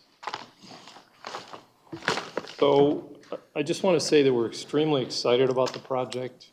We believe that it's going to be a wonderful project and a great fit for the community. We've spent a tremendous amount of time working on the project, as Alex mentioned, not only with staff, but Planning Commission and the neighbors. And the plan that you see in front of you tonight is a culmination of all of those efforts and those meetings that we've had and input that we've had. Obviously, as Alex mentioned, we're open to other suggestions and willing to work to refine the plan more, but a tremendous amount of time and effort has gone into what you're looking at tonight. Our approach to the design of the architecture was to, in the site plan, condense the density into fewer buildings on the site. And we wanted to do that so that we could open up the site in terms of open space, save some of the natural features, and create more green space and recreation area. And so when you look at the site plan, what we did was, as you come in off of Ann Arbor Road, we wanted to have a beautiful entrance here, which is the window to the project when you approach off Ann Arbor. So this is the low site for our detention, but we also want to turn these into water features. So as you approach with fountains, you have a beautiful open area with water. And then we've positioned our clubhouse, which is going to be a focal point and one of the main things that people come to, which is very important for apartments. That's where you have your leasing, maintenance. It's one of the first windows that people see when they come into the project. The other thing that we wanted to do was, as I mentioned, create these large open spaces. So what we did was minimize the buildings and create a series of courtyards. So as you approach in, you have one large common area here, a large civic courtyard here with one building oriented paralleling the track, and then the next one turns 90 degrees to it. And then that pattern repeats as you go north. We have another large courtyard or green space here. And then that pattern actually repeated up here where this building was turned, and there was a smaller courtyard here. But as a result of our meetings with the neighbors and wanting to not only have a vision for the project ourselves, we listened to what they had to say. And so, as Alex mentioned, we rotated this building, sacrificing the green space in here and turning it so that the mass end of the buildings, both this building and this building, are further away, and they're reduced in terms of that vertical mass that the neighbors are going to see. The other thing that we wanted to do is we have neighbors on site in this toll project. So we've taken our buildings and we've not only created these courtyards, which relate to the townhomes that are here, but we've taken and we've put our ends of our buildings and bookended open space to toll, because obviously we have a larger product than them.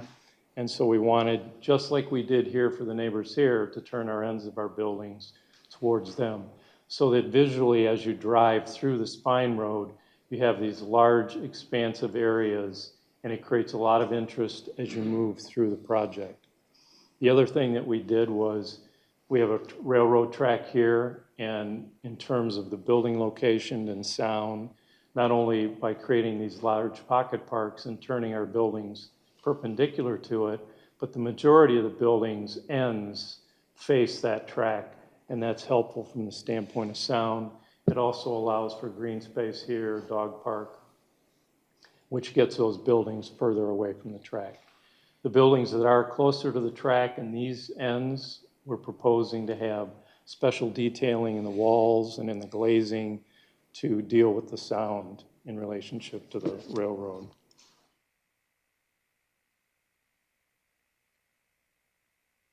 Can we go to our 3D rendering? I don't know what's.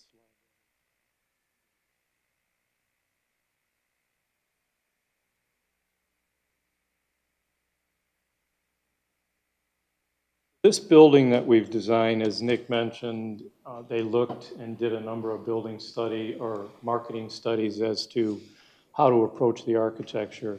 This is called a 3-story walk-up, and what that means is that we have a series of entries on the building, and from those entries you go into a corridor and you have a stair, and then you go up to a series of 4 units per floor. And what we did was each one of these buildings has 12 garages in it. The garages are located on the ends because we wanted to keep the front of the building and the rear of the building open to architecture, windows, glazing, that type of thing. We have a mix of 7 buildings, as I mentioned, trying to condense, which have 36 units in them, and 1 building, which is that northern building that has 18 units in it. There's a total of, as Alex mentioned, 270 units, and the range and mix of the units, we have 120 one-bedroom units, 135 two-bedroom units, and 15 three-bedroom units. The square footage of the one-bedrooms, we have one-bedrooms and one-bedroom dens, which can act as an office. They range from 837 square feet to 1,030. The two-bedroom units range from 1,233 to 1,267. And then we have some 3-bedroom units that are around 1,500 square feet. And Nick, you can correct me if I'm wrong, rent ranges are going to be around $1,400 a month to $2,200 a month. Or is that pretty much? Based on current, yes, right. And that could change. Units themselves are going to be state-of-the-art from the standpoint of energy efficiency. We take a LEED-like approach. We don't go for LEED certification, but when we look at the building envelope in terms of insulation, the mechanical units, the HVAC units, all of that type of approach in terms of trying to get these as energy efficient as possible. They'll have simulated wood floors, stone countertops, stainless steel energy efficiency appliances, open floor plans, large open floor plans. We have large glass areas in all of the units, which are going to allow a lot of natural light into the units. Each one of the units has its own either private patio or a large balcony. And then the kitchens will have specialty lighting in them. We have large islands in all of the kitchen areas that'll have specialty pendant lighting on it. And all of the units will have current technology packages. We've talked about the glazing systems in the garages. As Alex mentioned, we look at this as what we're calling the contemporary farmhouse style of building.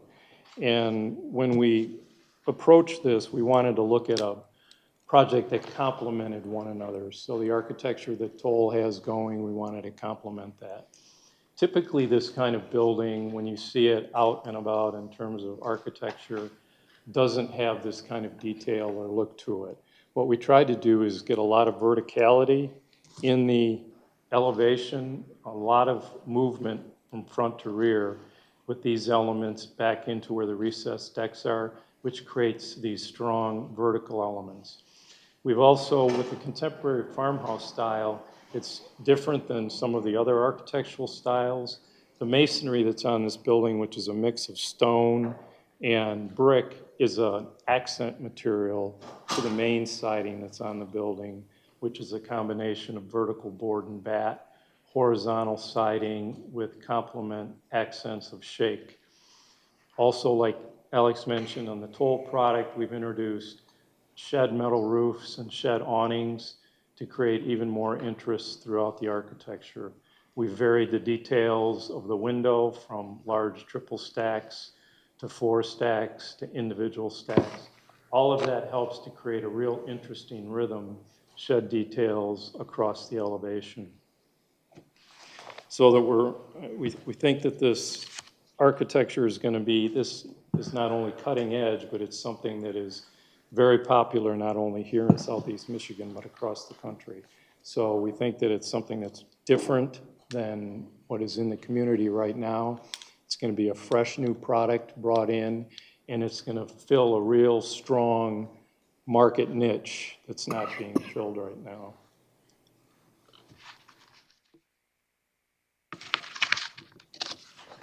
Lastly, I'll talk about our clubhouse. If we could go back to the site. Do we have a, yep, we've got it, excellent. So this is our clubhouse. This is going to be the elevation that you're going to see from Ann Arbor Road and right when you come in off of the main entrance near the shopping center. Same type of detailing, large panels of glass here. This is in our exercise fitness station. This is our main entrance into the building. We have an after hours entrance where you're going to be able to come in and use the gym. More of an entrance that will deal with leasing and office, that type of thing. We're going to have a large social room and lounge area, as I mentioned, fitness and yoga space, indoors and outdoors, a tech center, conference center where you can work not only from your units, but if you wanted to set up conferences and do things in the clubhouse. We're going to have a large package room for all the current ways people are buying and having things delivered. They can go in and pick up large items and small items. All of the mail, that will all be in this area of the clubhouse. We're going to have dog wash, covered outdoor terraces on the back side of the clubhouse. We have a large covered area that's has stone columns through fireplace. On the other side of the fireplace, there's going to be a large grill area, more seating areas. We're going to have a fire pit and a large pool and spa area. So this is going to be a huge community center, which is exactly what the market wants, and it's going to be a great benefit to the people that live here. Once again, I'm extremely excited about the project. I think it's going to be a great fit. I think we've worked very hard to try and bring a product to the community that is going to be a perfect fit, that it respects the neighbors. But as I mentioned, we're open to what the neighbors have to say and what the commission has to say, and hopeful to move the project forward. And I'd be happy to answer any questions you have. Thank you. Is there anyone else with any more people with the presentation? You're done? Okay. One more. Okay. With that, we will open the public hearing at, we'll call it 8:45. So who here wishes to speak to this application? Sir, you first, and then ma'am, you're next. Oh, okay. Before you start your comment, we did receive a number of letters. You can come up to the podium. We did receive a number of letters, and so the secretary will read the names and summarization of those letters. Thank you, Mr. Chairman. We did receive 12 letters, and I'll read off the names of who sent the letters, and then also a summary of what their issues were. But I also wanted to mention that the letters in their entirety will be in the minutes for this meeting. So we have read them, we have copies of them up here, but in the essence of time, we will summarize them here tonight. So the township has received written comments regarding this development proposal. 12 comments are not in favor of the development and are from Diane Robertson, Nancy Temensky, Donna Dowd, Catherine Burrell, Joan and Larry Marzik, Susan Fisher, Mrs. Nimmer, Crystal and Thomas, Mr. and Mrs. Pierre Brown, Sean Laycock, Denise Vierich, and one letter was unsigned. If I mispronounced your name, I apologize. A summary of the stated concerns include traffic, transient renters, increased crime, removal of existing trees, deforestation, removal of existing wildlife and concerns over rats, increased train noise, damage to existing roads, water runoff from the subject site, vehicular, pedestrian, and bike access to the East Lawn subdivision, including emergency access, and greater buffer or separation from the existing residents to the north and east. In addition, one comment received did not indicate support for or against, but that sidewalks along Ann Arbor Road should be installed with the development. Thank you.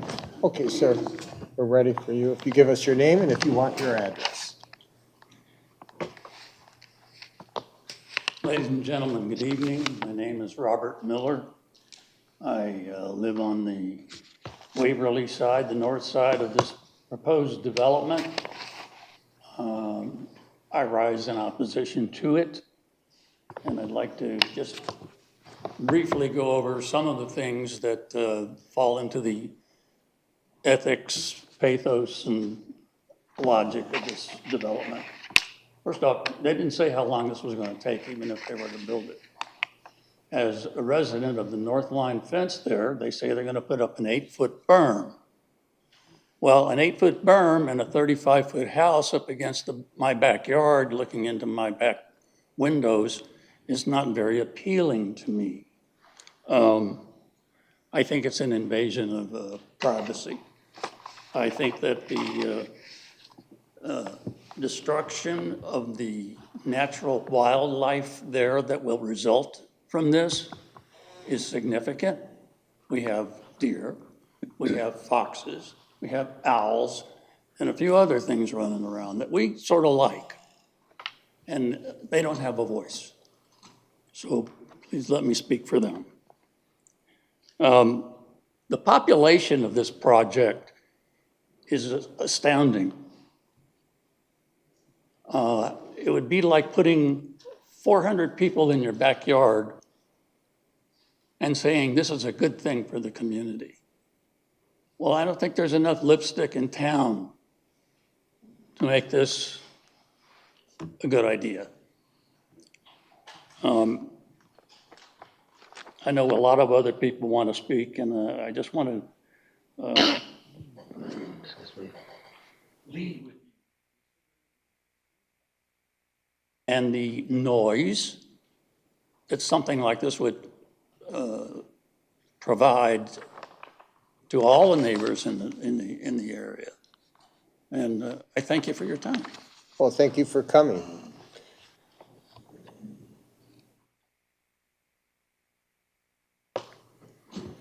Hello.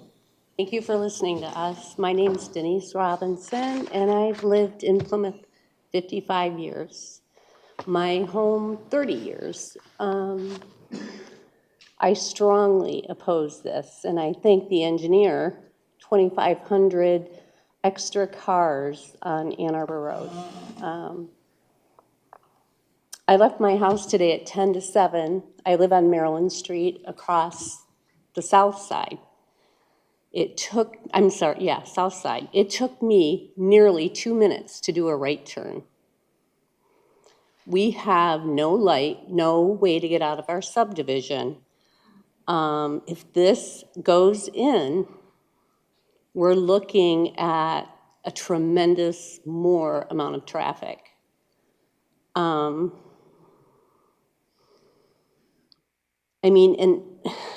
at the risk of sounding, some people have spent their lives earning money to live in this town. Ann Arbor Road will turn into Ford Road. There's no doubt in my mind. And the units that are going in there are like sardines. It's just too many people in that space. In addition, at a smaller scale, we're making Plymouth to be east side, west side, and east just like Detroit. And this is what it's going to end up being if these types of developments continue to go in. And that's not why we save to buy our homes in Plymouth. I want to make note that we're all aging adults, and no, at this point in my life, I can't afford to lose what I've invested in. Our stores are already overcompromised. Try going to Kroger, if you're not there before noon on a Sunday, the pickings are slim. I mean, we've had all these new developments in Western, Plymouth, now on Lilly, and we just don't have the infrastructure. We don't have the roads. We don't want Ford Road. We don't want East Side, West Side. We don't want these type of project-looking homes, and I feel the township is going downhill with stuff like this. So I guess really what I want to say is I strongly oppose this, not just for my own personal reasons, but for the township in general, for our community. I mean, the subdivision across the street is primarily seniors.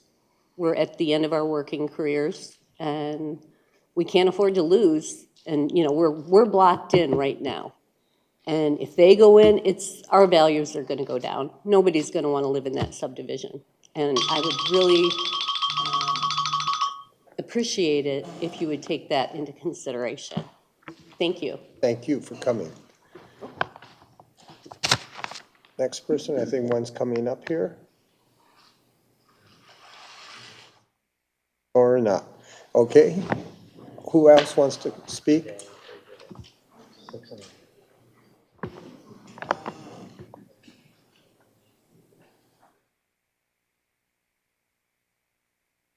Thank you for listening to us this evening. It's very much appreciated.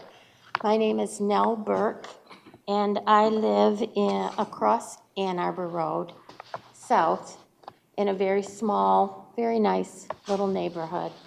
Mainly seniors live in my neighborhood. So I am standing up strongly opposing this development. And to repeat and stand behind what Robert and Denise said, my major concern here is Ann Arbor Road and the traffic. And you continue to build industry around us. You just put the big Amazon facility on Haggerty, which is going to bring in truck traffic. You've built a medical building on the corner, and what I understand will be a restaurant in front of it. LA Fitness and the shopping center here, you cannot come out of there onto Ann Arbor Road and make a right-hand turn. So people quickly zigzag over onto our street and use our driveways to do a turnaround so that they can go right. And so I have up to like 10 cars a day, sometimes more, one right after the other, using my driveway. And it's very disturbing to be out in my yard and have traffic pulling into my driveway with no consideration that it's my private property. This is only going to add to the problem.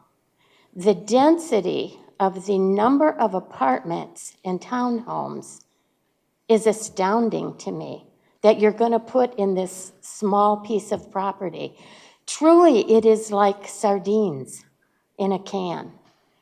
And as I watched your diagram, for the people who live on the north side of it, and you're going to have 3-story apartment buildings, some with balconies on the 3rd floor, that are going to look right down into their yards. What kind of privacy are those people going to have? It's very disturbing to think about that. Green space was my last point. And it is very nice to have the green space there. This end of Plymouth Township has very little. And you keep building things that is reducing it even further. I love the town of Plymouth. I don't know how Plymouth can take this many more people. You can't find a spot in Plymouth to park as it is now. And yet you're bringing in this bigger influx of people. The town itself can't take it. So I would greatly appreciate you taking all of that into consideration. and not allowing this development to go any further. Okay, before you leave, can you tell me again, what street do you live on? I where these live on people- Maryland. You live on On the Maryland. south end on Maryland. And the traffic, the through traffic is really ridiculous now, using our private driveways to do the turnarounds, because people coming out of LA Fitness, they want to go right, they can't. I see. And the other point that I wanted to make is this entrance exit right here on Ann Arbor Road being the only real egress for these apartments and townhomes is not big enough. It's going to create a big traffic issue there. And I don't know if you have plans to not allow them to turn right either, but I can't even imagine. The corner where the light is here is very busy, very much traffic hazard going on. And we love our homes. As Denise said, we haven't worked hard all these years to have this lovely little home in a quiet little neighborhood, to have Plymouth Township not do that, want to do this to us. Okay, thank you for your comments, I appreciate it, and thank you all for coming in. Thank you. Appreciate it. We have to move on to more people. Yes, you in the back with the hand up? Yes, thank you.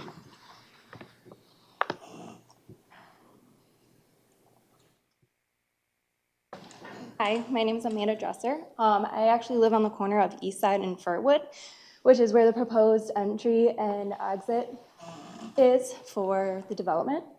I know you can see it really well from when the gentleman spoke on the proposed, so our house, to give you a painted picture, is built in 1929, very old ranch, which does not go with what is being built. But the road that is coming out, which like I said is being proposed as an emergency entrance and exit, which I'm hearing tonight may now be a general access.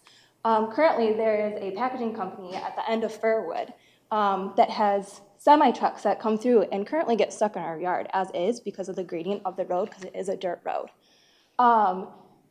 So I'm concerned about if it were to turn into a general entrance and exit, all that through traffic, one, when the trains come through, because the trains are getting longer, going from Ann Arbor Road down East Side to get out onto Ann Arbor Trail. I just want to put that out there, that this is a dirt road, it's not a great road, and that if it becomes a general access, this is a neighborhood, not just a main road. Thank you. Thank you.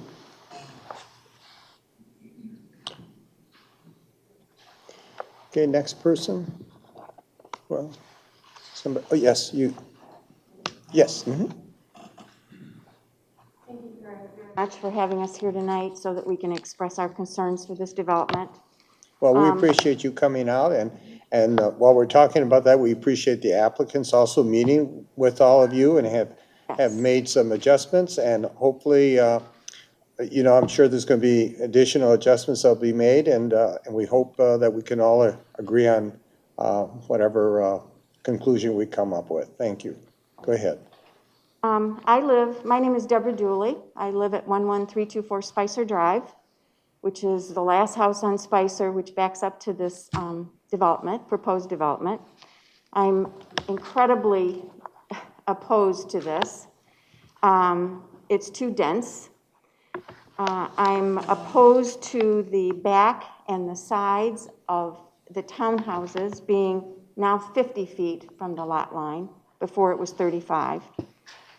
I'm opposed to the street that leads to the townhouses. That street, those cars coming down that street, will shine right into my family room, my kitchen, other residents' bedrooms, their kitchens. And I realize that they're putting an 8-foot fence up, and they're also putting 8-foot trees. But that's not going to block the light when the cars initially come down the street. What street do you live on? I live on Spicer, Spicer, okay. the last house on Spicer, Okay. What's the address again? 11324, Okay, it's up right right here, on the curve. right there. Yes, that's it, thank you. I'm opposed to the 8 to 6 parking spaces that will be at the north end of the development, 50 feet from the property line. This will increase headlights and noise in our backyards and disturb our privacy. I'm opposed to clear-cutting trees with concern about the water runoff and control. Toll Brothers' environmental record is questionable, and they would like us to believe otherwise because of their website that they've created, Toll Green, to show how they limit the impact to the environment. I don't see much green space in this area of those townhouses, not enough anyway. I encourage everyone to visit the EPA site on Toll Brothers. There were some Clean Water Act violations that include 370 sites in 23 states, Michigan being one of those. The website tracker lists 6 records of penalties for Toll Brothers with fines totaling $851,000 in the past. They have not been fined since 2013. The federal officials allege that they found more than 600 stormwater violations. That's a concern for me. We seem to be at the low end of that parcel. We have swales in our backyard to drain the water going north to a drain. I'm concerned that even with, the fence and everything, water is going to drain onto our property. Thank you very much for your consideration in these Thank you, topics. thank you. Anyone else? You were way in the back by the coat, and then the lady over here on this side, you would be next, right, you. Family's been in Plymouth for 70 years almost. And I moved here as I am a senior now. I bought a ranch. I didn't have to have a special place to buy. And I love my house. I put a lot of money into it. I looked in Northville Township. I looked in Canton. I picked Plymouth Township not because my family's been here, but because of the community. Our flag says it. Our people are a priority. I always thought that was the case. Now, with all the developing going on, all the green space being lost, I even have a realtor now, because that's how disappointed I've become, especially with this development going in. It's so dense, it's going to put in a ton of foot traffic. All the people that live there are not going to walk down Ann Arbor Road, cut across to Lilly to get into Plymouth, the city. They're going to cut through our neighborhoods, because there's access roads. They can leave their bikes there. They're going to start riding through East Side Drive. And I don't live right on East Side Drive. I back up to it on Waverly. But I just have a lot of concerns over my safety. I live alone. That was another reason why I moved here. I have a lot of my friends that moved into the city of Plymouth. And they're being impacted in their own way. But I guess I left my notes at home, so I guess what I really want to say is I'm really against this. I know development's necessary. I'm not stupid. None of us are. I welcome a development, but something that coincides with the spirit of our community, with the green space, with the fact that everybody who lives on Waverly and Spicer, we know each other's name. To me, that's really important. I don't know if that's really important to the township anymore. I just hope it is. Thank you for your time. Thank you. And ma'am, yes, you can come up next. Yeah, no, ma'am, you're next, the one standing up, the one right here. I think you have a white top on. You? Right, yep, you're the one. You hit the jackpot. No, did you have a comment? Did you want to make a comment? And then the lady standing in the back, you're next.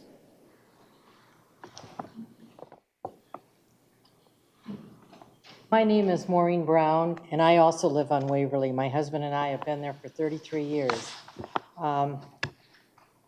I think there's so very few treed areas and green spaces in the township, and we've enjoyed living by what you're trying to develop.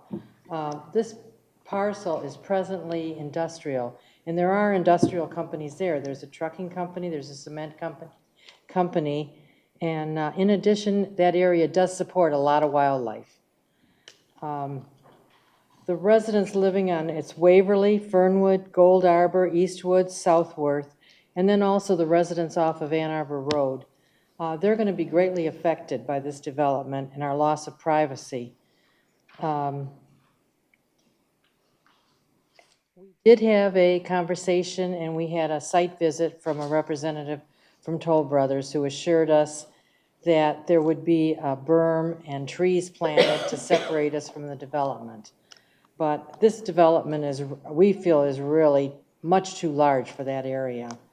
The number of, and then we're wondering the number of people that will be living in the townhouses and the apartments, and the number of cars they're going to be driving, and the number of children possibly that will be going to schools.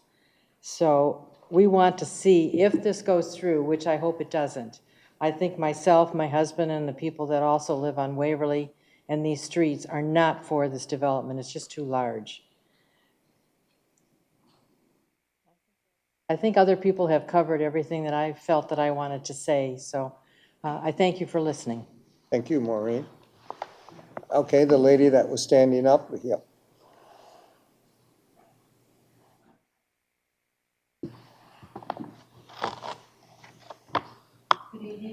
My name is Elizabeth Smith, and I live on Furwood Drive. I've been a resident of Plymouth and in that house for 30 years now. I am very much opposed to the proposed development, and after reviewing your overview and project benefits, it is very concerning that as our township embarks on its first year of having a tree ordinance, that you will be destroying and removing a multitude of trees. You have stated that you will be following the ordinance guidelines and replacing trees. However, that is only at a 25% replacement rate of what you remove, and replacement will be with less mature trees. Trees that you are unable to replace due to the size of your development, you stated you will simply pay into the tree fund. However, that does not do anything for the current time frame. Also, the tree survey, which is linked through the township website, only has an issue date and not a date that was linked when the survey was done. Upon checking with the PEA group who did the study, we were told that the issue date of September 10th, 2021 was not the date that their survey was performed. When we requested the year and specific date this was done, the response was that there was a lot of history on that piece of land and that when the survey was done, it was surveyed for something else, not this specific development. We were told by Greg Bono of the PEA Group on October 11th, 2021, that he would call back with the date the actual survey was done. To date, that has not happened. This area of the former Elks Club and Wyckoff Steel Plant is one of the largest undeveloped spaces in the township. It is necessary, if it is necessary, to remove so much of it and to put in this too high density housing development, especially without an update tree study. It is requested that this project is tabled until a new study is completed and submitted to the township and made public. I am also extremely concerned about the sound and light pollution that this development will cause. The sheer size of a 3-story apartment building will produce a great deal of both interior and exterior lighting. Despite berms and/or fences backing up the neighbors on the north and east sides of your development, the additional lights and sound will be extremely disruptive to our community. This does not even address the additional vehicular noise and pollution that will be created on the surrounding streets, more specifically Ann Arbor Road. Thank you very much for your time. Thank you. Yes. Yep, you're next. Yes, you. Yeah.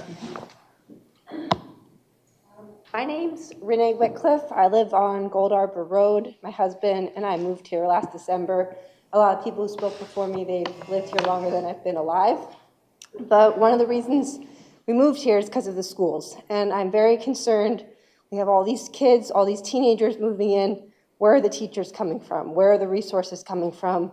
I don't want these kids to fall behind, and I don't want Plymouth kids to be trying to fight for attention so that they can get the education that they're all entitled to. Thanks. Thank you. Yes, you, sir.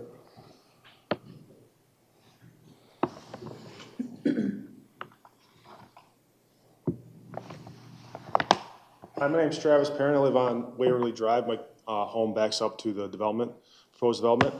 I had to pay more for the house than at listing price 5 years ago, and a big part of it was because of the land that it backs up to and the privacy and serenity that it's brought.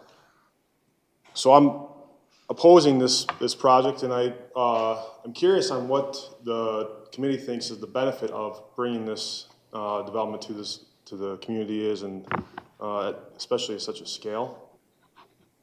Okay, we'll answer that, or at least we'll try to answer it. Anyone else? Yes, you, sir, yes.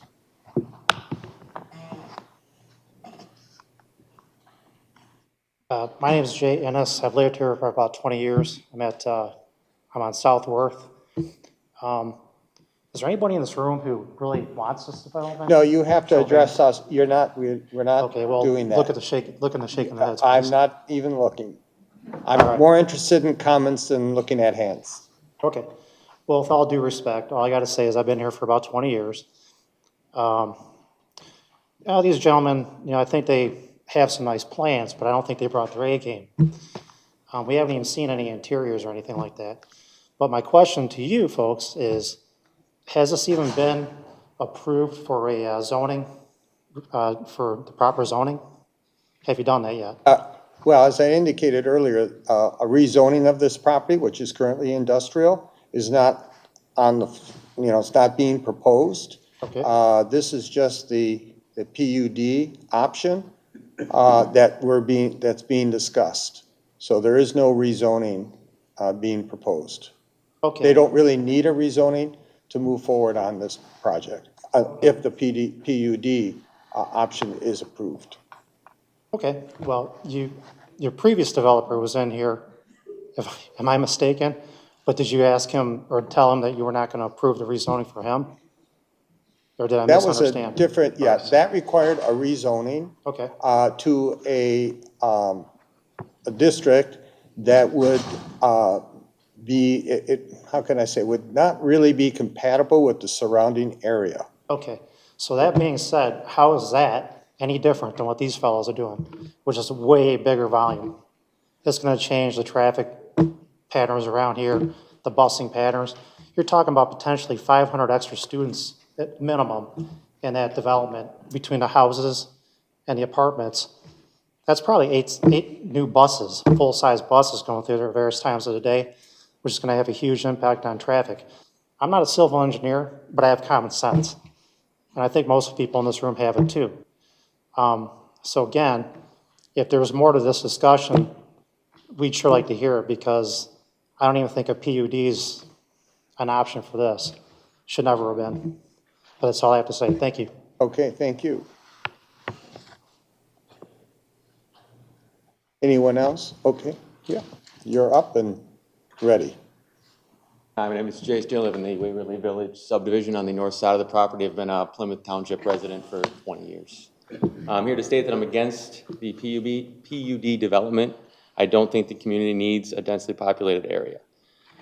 I have some issues with the submitted benefits of the project. It says that there is the statement that new developments in the area are relatively small and do not contain attached two-story homes. Does not mean there's a benefit to adding them.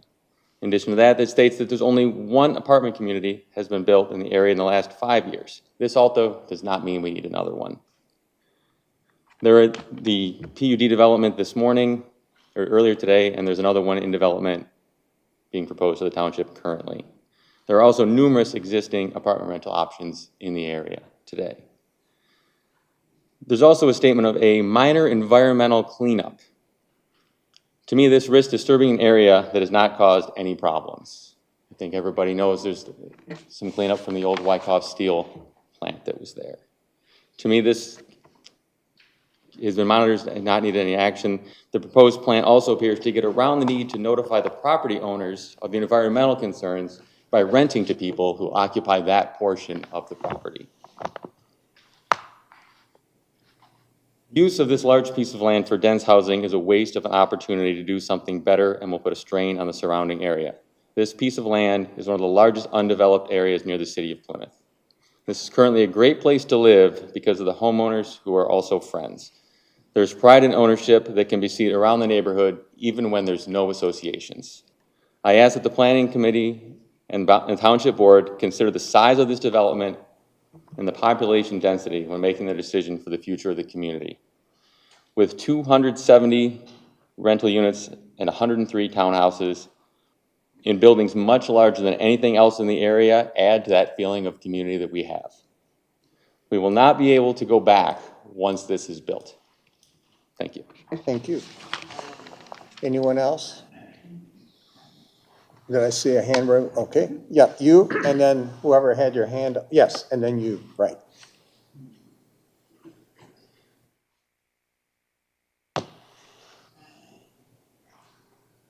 Hi, Anna Steele. After reviewing and researching the PUD submittal and the township's 2015 master plan and the 2025 master plan, I'm opposed to this development. As is, this plan will drastically change the dynamics of this community. It will impact the image of a quaint, quiet, desirable place to live, resulting in the long-range vision for the township's future being jeopardized. As members of the Planning and Zoning Committee, we are asking that you consider these concerns, facts, and the master plan goals when making a recommendation to the board.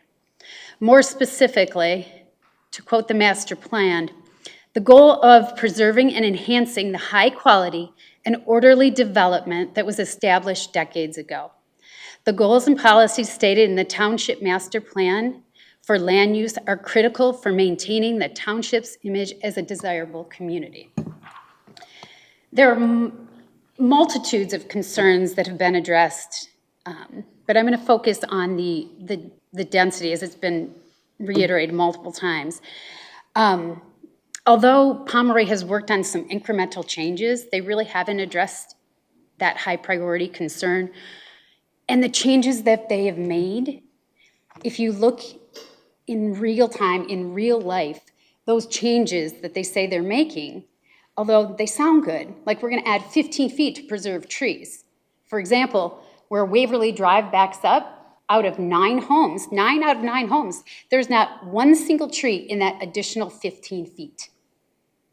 And even we had one of the representatives come out, and he literally looked down the stakes and said, okay, that's the additional fee. He's like, yep, that's the area.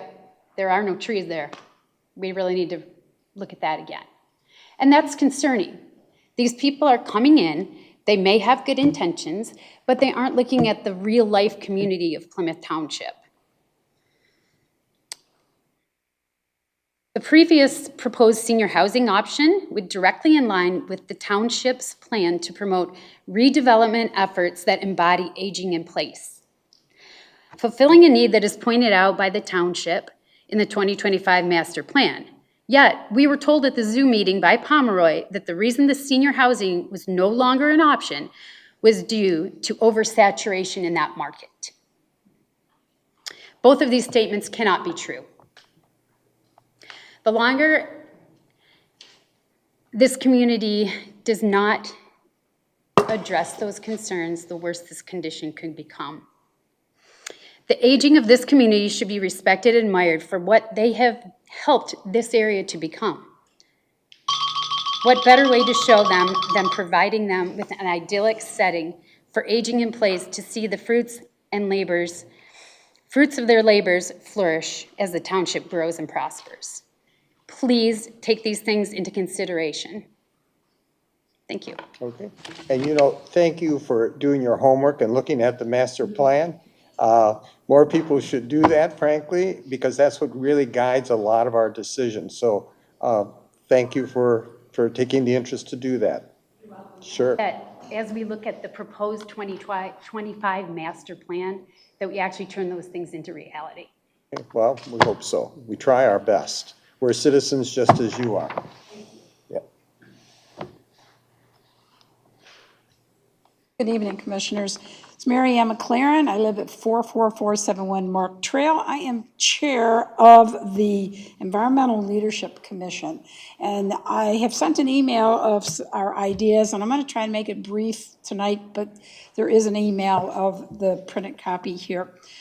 Some of the recommendations coming out of the Environmental Leadership Commission is that we need to save the hardwood trees, increase green space, and integrate native species into the landscaping by including pollinator gardens. There would be even an opportunity that some of that property could be turned into a monarch way station. Again, lots of the nature. There seems to be a lot of heritage trees that look as though they're marked for removal. And it's like, consideration as to why. Is it because they're in the way of where a building wants to go?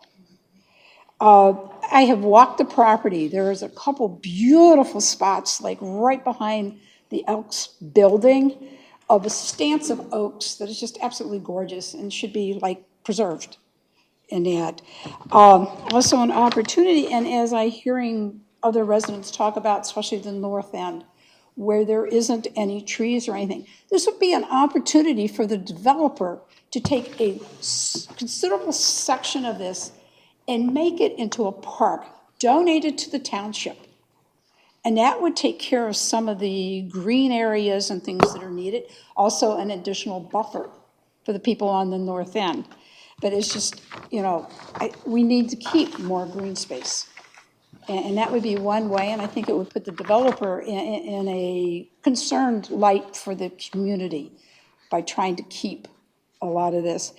And I know that some of them are going to be, some of the trees are going to have to be removed, and there's going to be a lot of in line with the new ordinance. Hopefully there'll be something very much intact to make sure that whatever is decided, that they follow what is going to be done to save the trees or whatever planning needs to be done.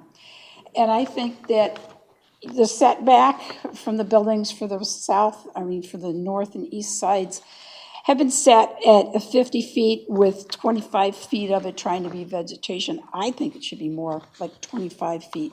And that was from discussions with the other commission members. The other concern is with the stormwater, is the 30-inch drain system that's on Ann Arbor Road, is it capable of handling the runoff? And what about rain gardens to help maintain the storm weather? That would be another part to help with the water flow. We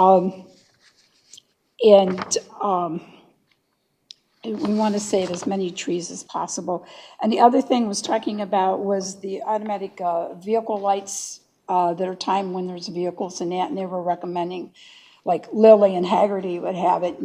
If you're going to have all that extra traffic, maybe we got to look at something on Ann Arbor Road from Main Street all the way over to the 275 interchanges. Whether that would help the traffic pattern, I don't know, but that's just a question. And thank you very much. Thank you. Yes, sir, you're next. And did I see a hand at this end too? Okay, so you're next after him. Okay. Council members, thank you for your time tonight. My name is Brett Phillips. My wife and I live on Furwood in Plymouth, and we both are opposed to the sheer size of this project. And I would like to read a quote. "Never doubt that a small group of thoughtful, committed citizens can change the world. Indeed, it's the only thing that ever has. Margaret Mead." It's a plaque that hangs in this hall of this building. Please consider the thoughtful request of these citizens. Thank you. Okay, well, thank you. And yes. I'm not wanting to cut off discussion, but we're hearing a theme here with density. So if anyone has, I think that message has come in loud and clear to the commission. So if you have other additional unique thoughts, that would be much appreciated. Okay, and you'll be next. Yes. Hello, I'm not sure. I guess I just wanted to visually, are we able to see their plan? Can you pull it up, Bob? What part of it, what do you So want to? looking at Gold, yeah, okay, so I live on Gold Arbor, and looking at it, the townhomes will be backing up against my house. There's gonna be 4 new households up against my backyard. It's not much different than what everyone had said, but visually, I think it makes the point. Oh, okay. Yes.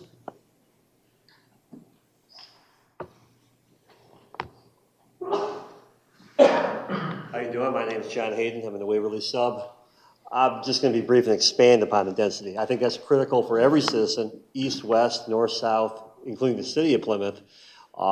We are here in this community, and we're seeing an enormous amount of buildup recently in the past few years. Some of that's good.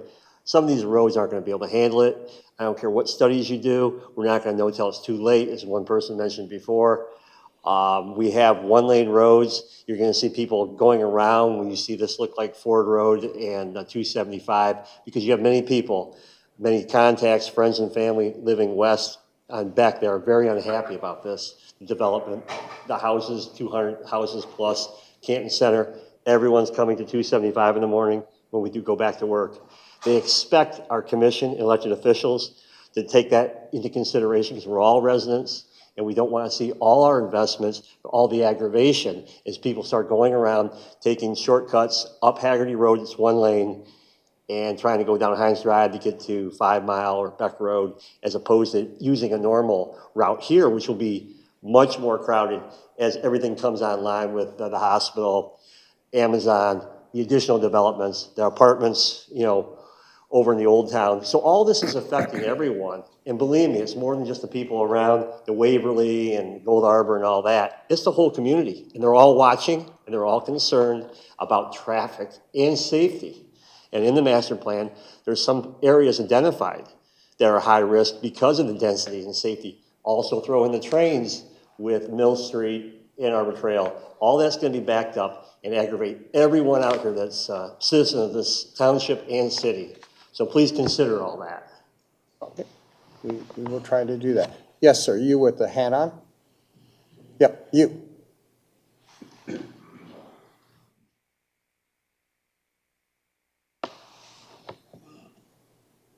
I'm Jerry Van Berkel. I live on Gold Arbor.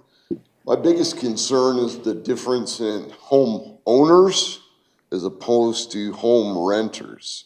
If you go down Warren Road going up to Churchill and you watch everybody that comes out of those apartments when it's football season or a nice day, there isn't the same value system of the community as people that come for whatever reason and are more transient. I don't mean that in a bad way. I'm just saying there's a different value system there. If you come here and you're going to be here for 4 years to go to the high school for whatever that brings you, that's not the same environment as Plymouth culturally has been, with people that own their own home and take care of it. People that are going to be up front that own the places, there's a different value system. People that rent, they treat it like they rent. Okay, well, thank you for your comment. Yes, you, ma'am. Mm-hmm.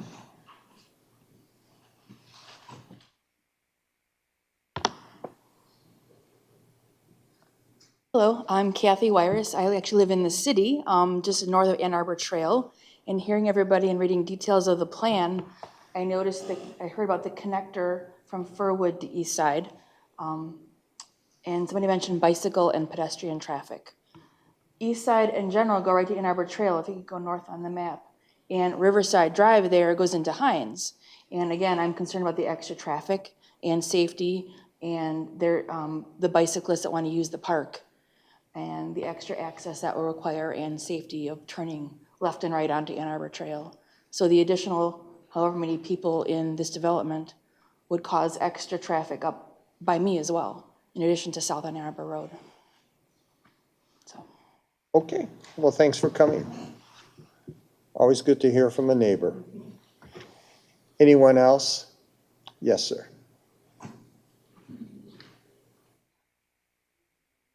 Good I evening. know it's late, I don't want to take you any longer, but I moved here in 2013 for the quality of life. There were half-acre parcels, I bought a home, and I rebuilt it. The reason I built there is because it's half-acre. There's a nice community, the people were great, the township is great. But now we're talking about crowding a bunch of people into a railroad track area, which just doesn't make any sense. I mean, the quality of life in township is the reason I moved here. Now, if you add people compacted into those homes against a railroad track, it really diminishes everybody's quality of life. And the traffic, I know it's all been mentioned before, but it's going to be extraordinary. It's going to be unattainable. It's going to be like Ford Road, like you said, in 275. And we hate going down Ford Road. And it's going to be the same way in Ann Arbor Road. So typically, you have commercial buildings along a railroad track. And that's because they work during the day, and so they don't bother the neighborhood at night and things. So that would be, to me, a better option, and maintain a green belt between the backyards of a lot of the neighbors and that commercial area. To me, that's a better use of the property. You're still going to get tax income. There's still going to be some building and some use of property. But again, quality of life is where it's at. And if we do this project, it's going to go down, in my opinion. All right. Thank you very much. Thank you. Again, put your creative thinking hats on. You know, we very clear density is an issue for a lot of people. The traffic's another very concerning item. So those messages have come in. So if you have some other different thoughts, perspectives, we'd appreciate it. And you're next, sir. No, you're next. And then you, sir, that just sat down. Okay, come on in. Sure. Hey, Ennis Southworth. With respect to what the last fellow just said, and density, I mean, people are really against losing all that forestry back there. But on the other hand, since it's a PUD, the thing is, far less density might be appreciated. And with respect to what the last fellow just said, there's an opportunity to turn that area, if it was going to be any kind of residential, to better condominiums, bigger, better, fewer condominiums, and maybe a little more commercial store space. You could theoretically turn it into a more contemporary new village, kind of like a sister to Old Village, Plymouth. So it'd be like another little residential shopping area to go to, better policing, far less bus traffic, far less density, far more appealing. Probably tie into the whole community a lot better. That's just my thought for today. I'm sure there's a lot of opposition to that as well. I wouldn't blame it. After being around the woods there for so long, I tend to like animals as neighbors better.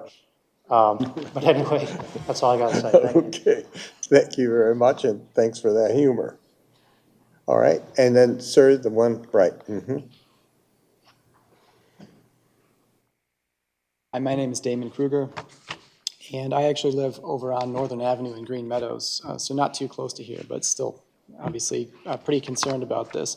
I'm going to kind of piggyback off of what he said a little bit and focus more on the development itself. I feel that it's probably an inevitable thing, that something's going to happen there at some point, and my hope is certainly that it's going to be something that's a lot more ecologically friendly than what they've proposed here. I really don't see any natural aspects in the proposed plan that they have shown tonight. It does not seem like there's been any consultation with a landscape architect, and if there has, it was minimal. I would certainly suggest that is an opportunity that they sincerely look after. Instead of taking the buildings, plopping them down and seeing where they can accommodate natural resources. I think they should go about it in a different way and see what does the landscape actually provide? Where can we put these buildings? What kind of buildings can we put? And how can we minimize the impact of the surrounding areas in terms of visual aesthetic, as well as sound pollution and any other kind of pollution, light pollution, et cetera. I would certainly hate to lose all that forested area. It's very close to being climax forest with old growth. Certainly there's many dozens, if not hundreds, of definitely heritage trees, but there are, if you looked at the tree study, there are many trees that were over 40 inches DBH. So those are very old oak trees, well over 100 years each. So they've been here a lot longer than any of us, and it'd be great to see them continue for as long as they possibly can. So there's certainly ways, I think, to keep those, to keep patches of forest intact, as well as to accommodate this, some type of housing project, and make it just blend into the landscape a lot more than this does, which just really sticks out quite a lot. And that's all really that I have, so thanks a lot for listening. Okay, thank you. I just want to take a break here for just 1 minute. And Laura, you have your laptop with you?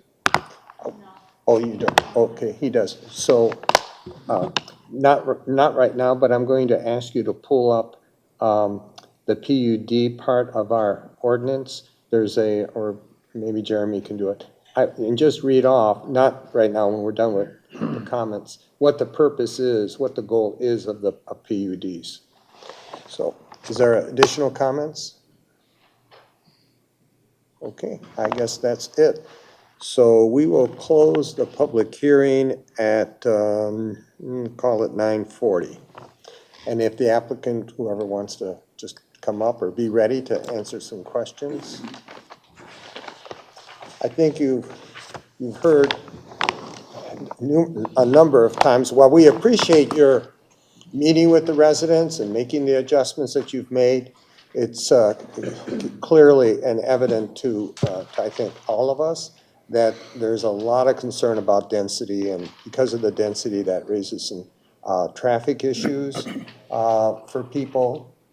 So, you know, I think there's going to have to be some re-looking at density about this project. So maybe you can speak to that as to, do you have any potential solutions that you might be willing to offer tonight or after some study?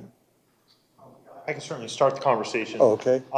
So from a density standpoint, I think it was mentioned earlier in the presentation, but under the PUD process, the land can have up to 25 units per acre. You know, we're certainly less than half of that by quite a bit, and I think that needs to be something that's considered. Another layer to that process is we do hear a lot about density, but when I hear 56% of a project is open space, that almost counterbalances the perception of density. 25 units per acre, this job could easily be, 600-700 units. And, when 56% of a project is open, that just by default tells you more than half the project it's not as dense by more than half, I guess is what it boils down to. As we did study the project, we did look at it from a market standpoint. And there are other opportunities to put less dense product, but the challenge that creates, is really twofold. One is a market issue. Single family homes in this community would be $700,000, $800,000, $900,000. That's exclusionary. That's not what I believe this, township of Plymouth is looking for.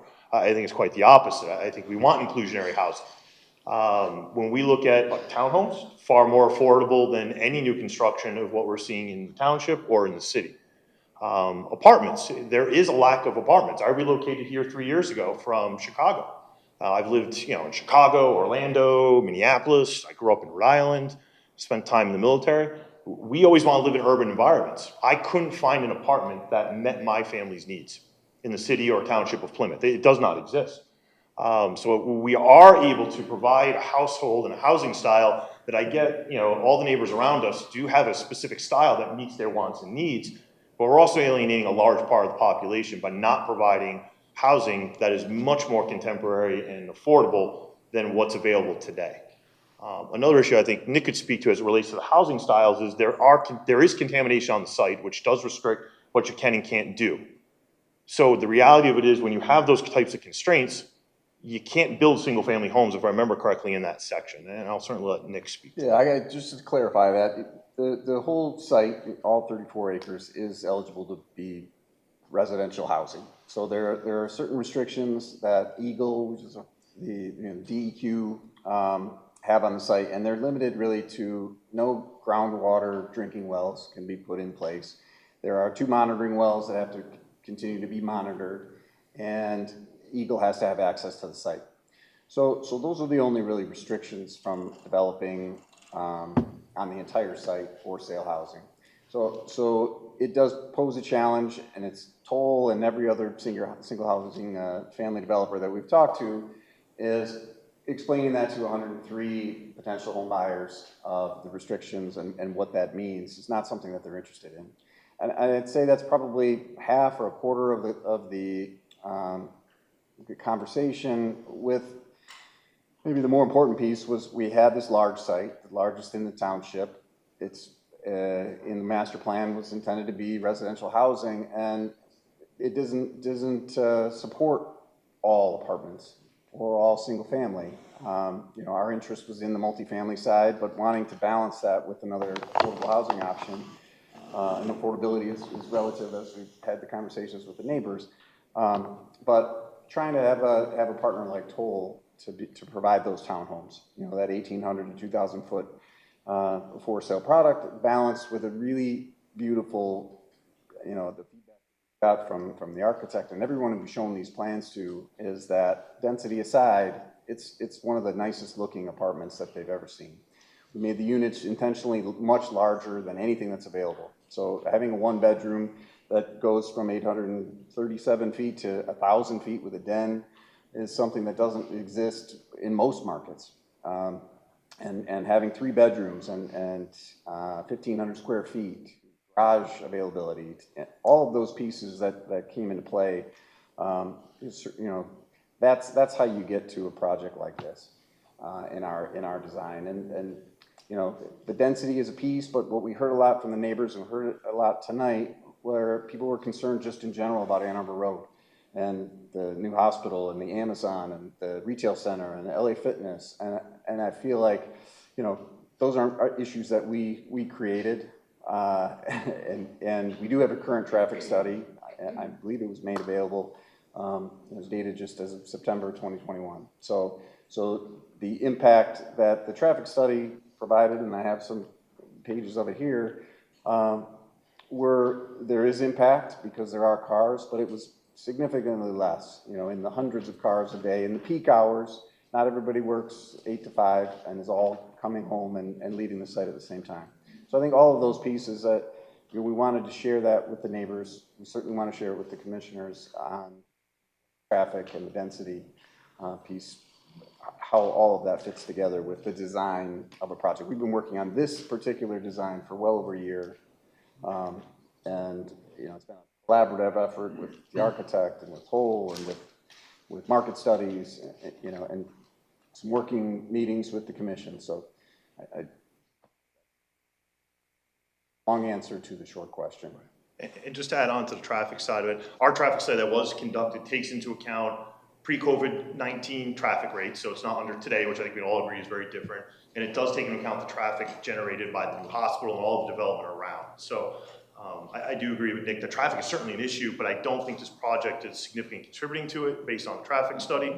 And the traffic is a challenge, but I think it's bigger than this one project. And based on the traffic counts at peak times, it's hundreds of cars, not thousands of cars. And ultimately, like Nick said, Ann Arbor Road is a challenge beyond the scope of this project. And I'm not sure it's fair to bear the brunt of that challenge on this project when ultimately it's a community challenge, which can certainly be circumvented. The other thing I would like to bring up is, we did hear during our neighborhood meetings a lot about, the wildlife. We have already started to understand and try to investigate what are the options of trapping animals and relocating them. I don't think any of us hate animals. I don't think any of us want to disrupt habitats any more than necessary. We certainly are dedicated to doing that. We've started doing research. It's more challenging than you would think to find a third party that's willing to trap and relocate animals, but it's certainly something we're dedicated to doing. And then certainly our tree survey, which was completed, period of time ago, but it's been updated based on growth rates, and of course, we're gonna adhere to the current tree ordinance. I mean, that's just not even a question. So hopefully that answers some of the questions I think it. We're kind of talking about environmental. Who has the responsibility for these two monitoring wells? Is it, which one of you two folks? Neither of us. So the prior owner, Ampco Pittsburgh Wyckoff Steel, is on the hook fully for the monitoring and providing the reports. There's reports going back into the 80s and 90s on the site.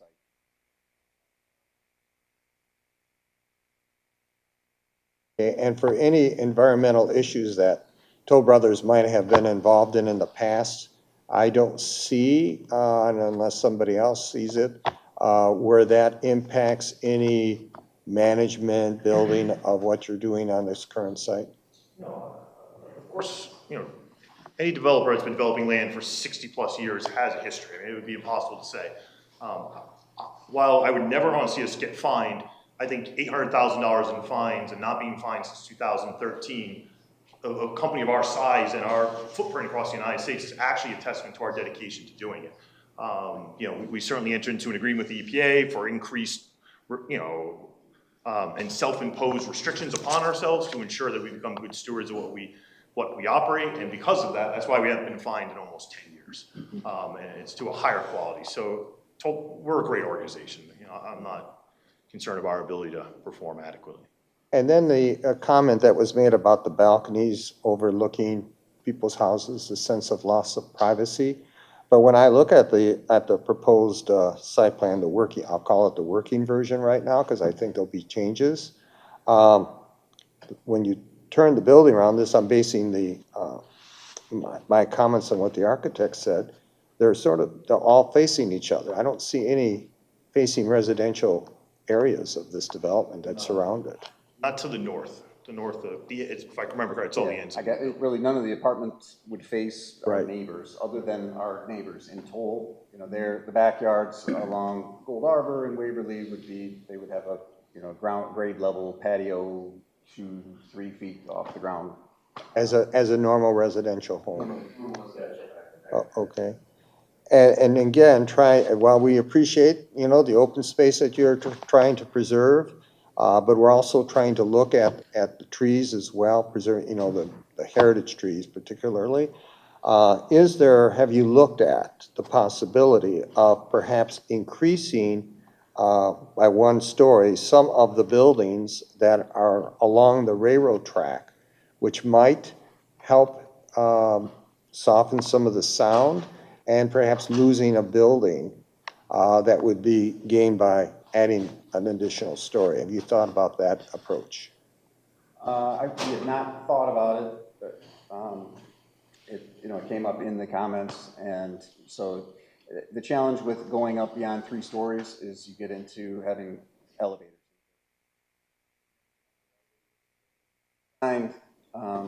One elevator is about $700,000, so it's a significant cost.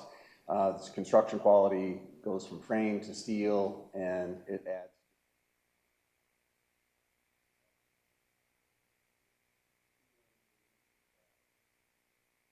Okay. And on the parking, are you going to have any carports? The plan would be to have carports. We haven't, gotten to that level of, how many carports would we provide. We've got the 90 garage units, 12 on each 36-unit building. So about a third of the units would have availability for a garage, and then.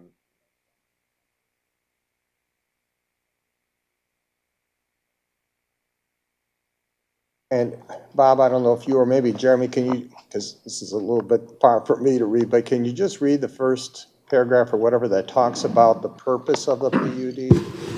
The PUD option is an alternative method of development that may be permitted only after a public hearing, review, and recommendation by the Planning Commission and approval by the Township Board of Trustees after having found that the proposed PUD option reflects the following eligibility principles. Number 1, the proposal is in conformity with the spirit and intent of the PUD. That has been read already by Laura. So I think, and maybe it's elsewhere in this ordinance, but really it gives the township additional controls over what they could just go in and do willy-nilly. And because of those additional controls, you do have to give the developer credit for only going up to 11.8 units when they could go up to, I think, 25? 25 per acre. 25 per acre. So, as a commission, we try to look at both sides, and we have to recognize the property rights of individual property rights for not only you folks, but also they have rights as well. So it's a thin line that all of us as citizens live in the community, try to straddle to try to make sure that everyone, you folks and the developer, are as happy as they can be given, what we are empowered to be able to do. So I want to make sure that those are clear to everyone. On the tree survey, what's the story on the tree survey, on the date when the survey was done?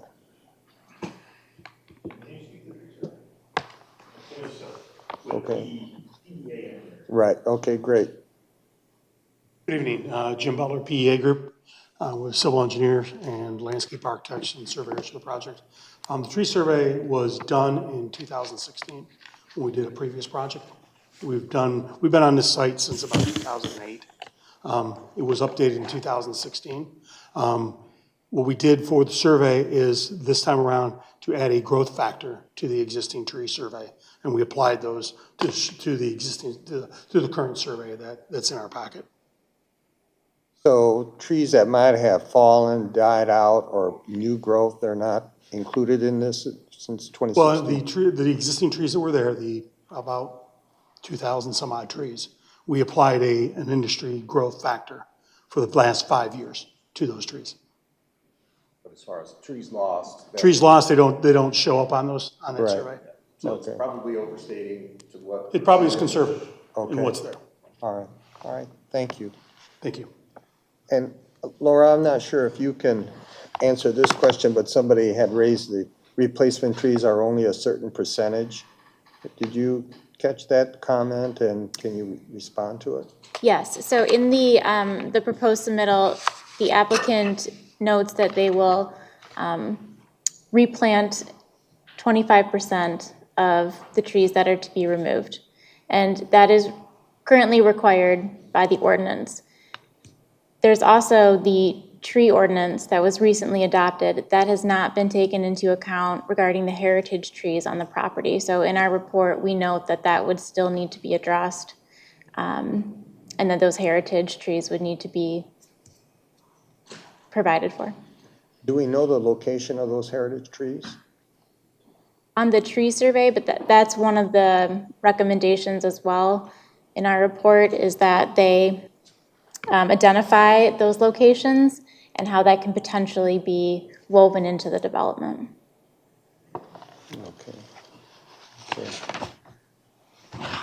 Okay, well, I think I've covered most of the points that people have raised. I open it up to the commission with your questions, comments, concerns. Yeah, I mean, I think it's, it's been said, it's not realistic to expect that, nothing will ever be developed there. Right now, it's zoned industrial, and, something could come in. The property owner would have every legal right to do that.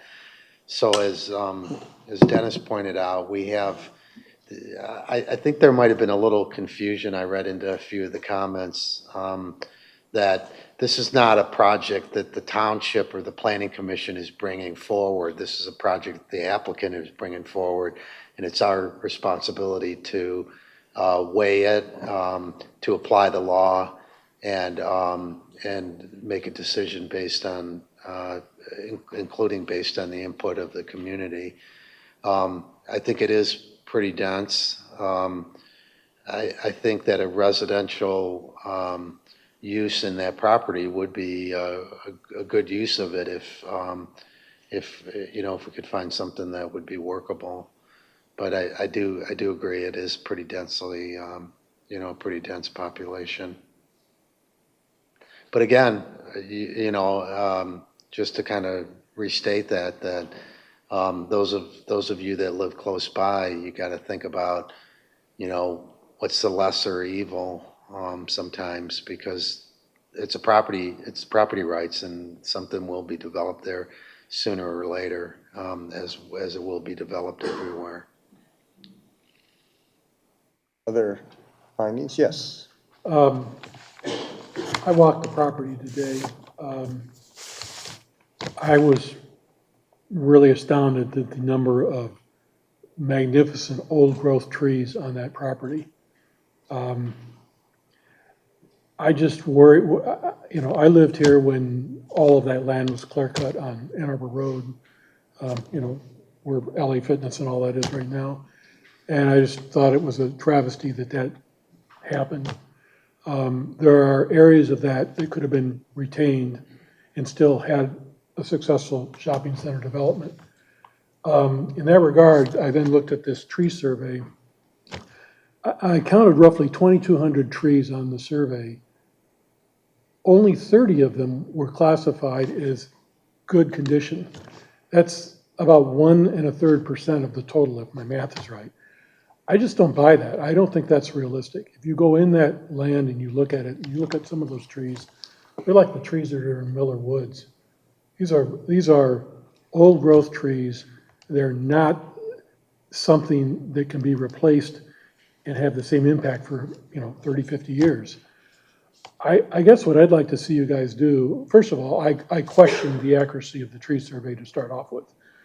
But what I would really like to see as the commission members, I'd like to see you take that tree survey and take every tree that's 50 feet or taller and make it red on the survey, and every tree that's 30 feet or taller, yellow, or some way to let us see the relative size of those trees.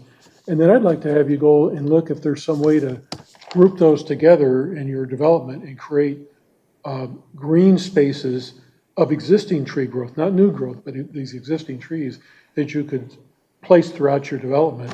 I think it would really make the development a lot more attractive to potential clients.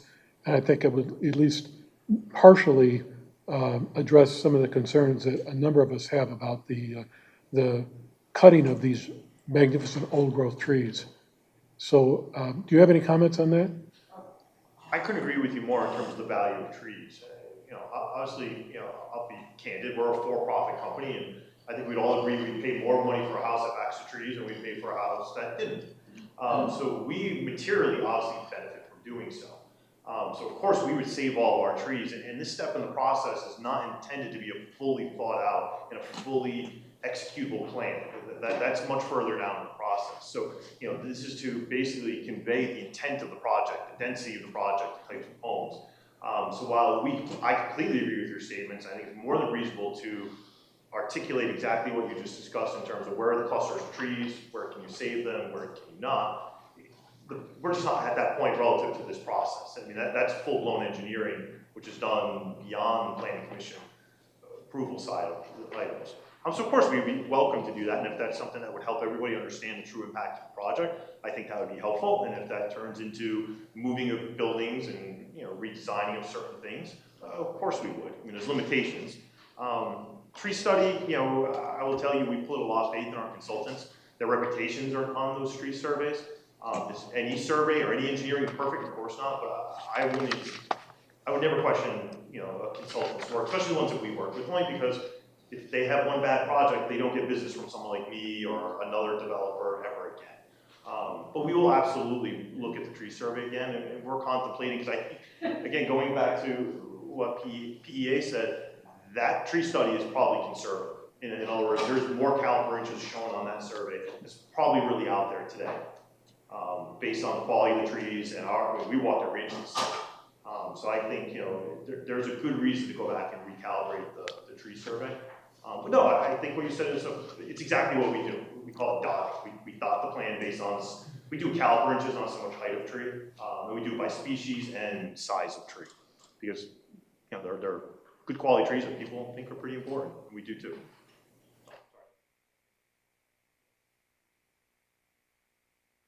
Other comments, concerns, questions?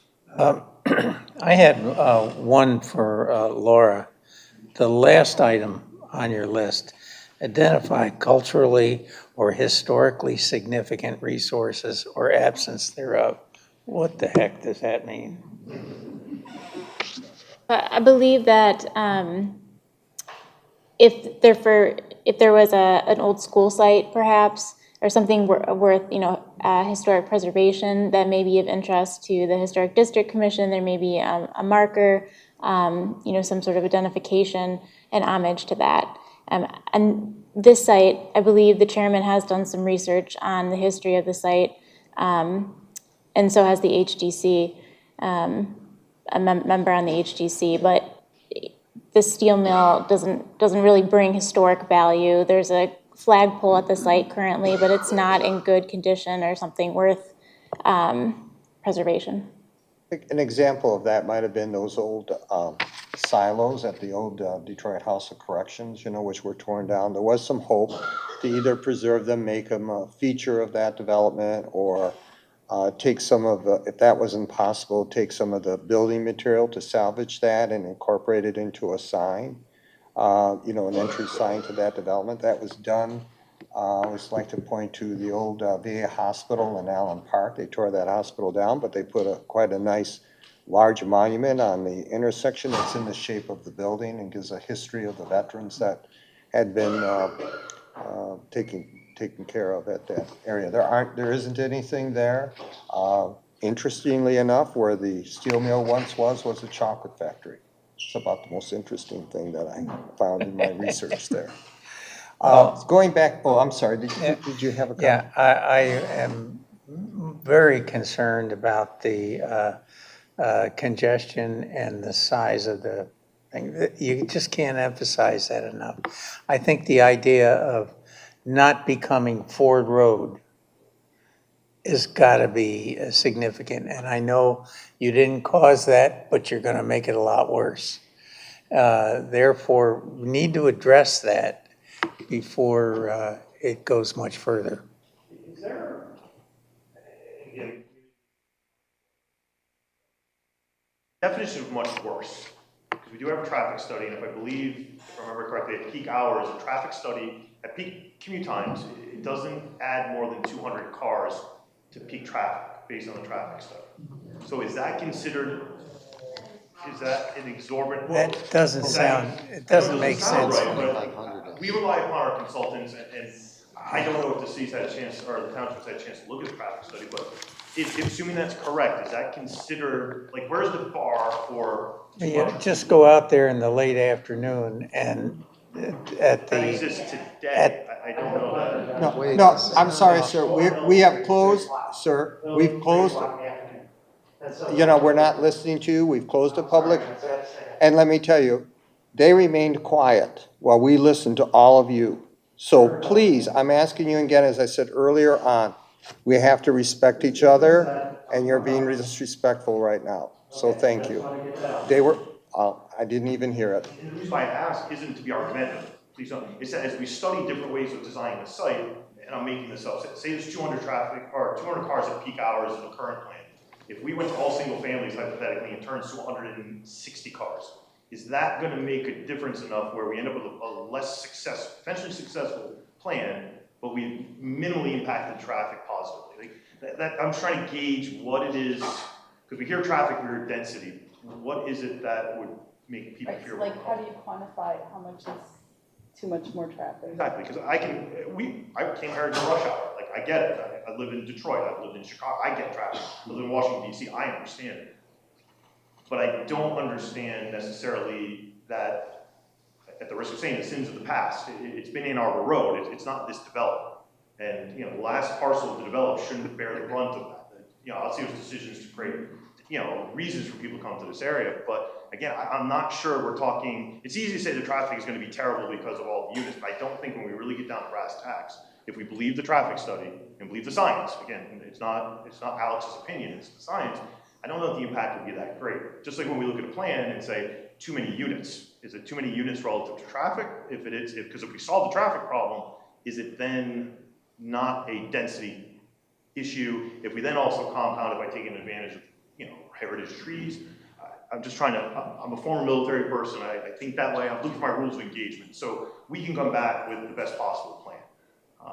Well, you're a very data person, which sometimes we all have to look at, but those are very philosophical questions that you're asking, and I'm not sure if there's an easy answer to it, but I can tell you that that is very busy right now. If you go down Beck Road, once you go north of M14, that is one of the busiest stretches of roads in the township. In fact, I'm not sure if it is the busiest. That is the busiest stretch. And most people wouldn't think it is, but it is. There's a lot of truck traffic there too, because they're all going to the landfill in Salem. I think, frankly, personally, I think trucks play a big role in it. They're long. They take a lot longer to get through a light. They take up stacking space as they're waiting for the light. So it's not only number of units going through, but the types of units. All it takes is a couple of trucks from going to Spartan Foods to make that left Again, turn. not being argumentative, but our community, when it's built out, will not be having semis causing traffic. It will be cars we all drive. So again, those are Ann Arbor Road challenges, those are Plymouth Township challenges. Those are not, in my opinion, this project's, we want to help, we don't want to hurt, but. More likely to be industrial challenges if the site, studies, you do 500,000 or 600,000 square feet.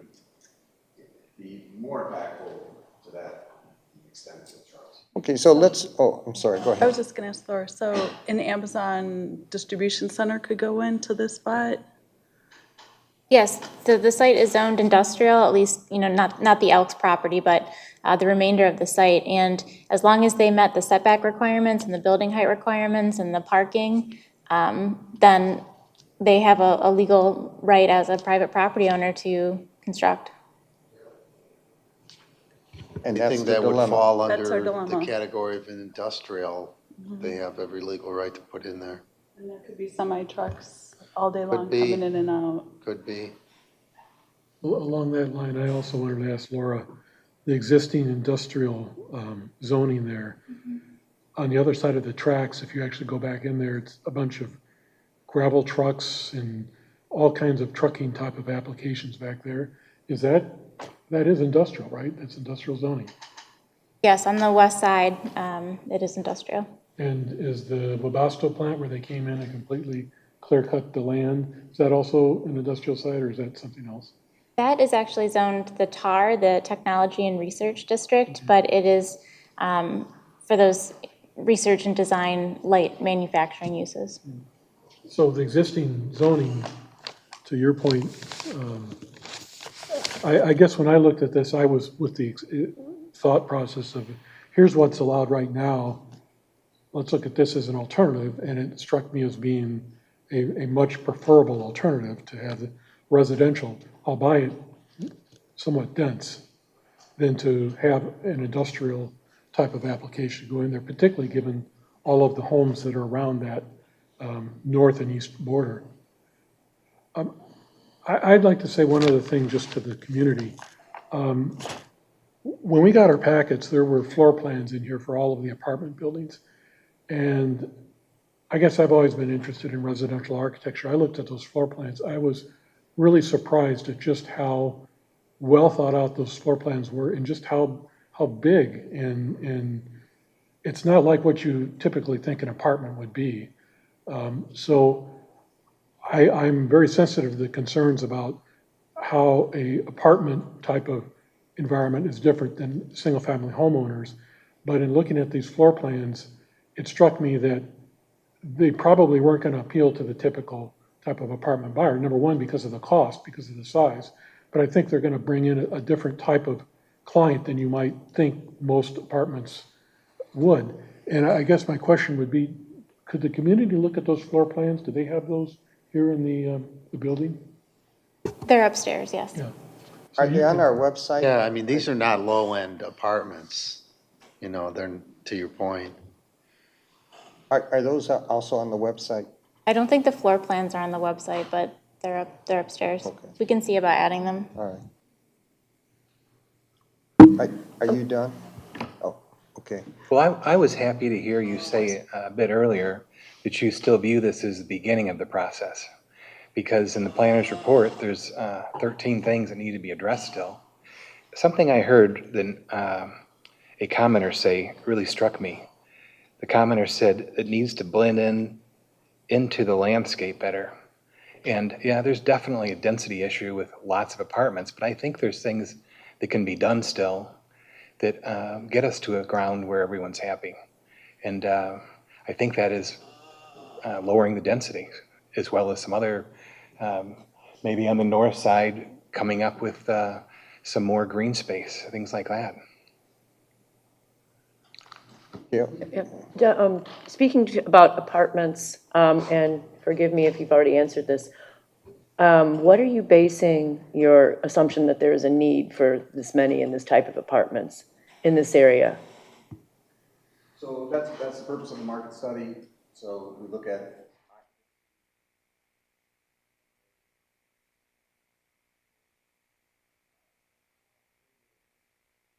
all the apartments are full. I'd say that it's consistent. Never been high. So same story here. There hasn't been new product.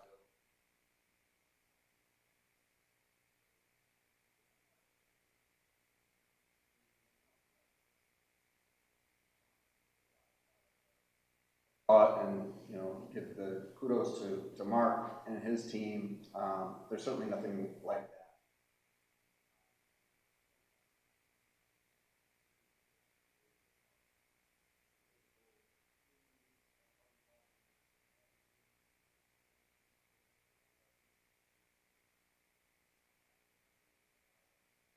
Property management partner that worked with us on the market study.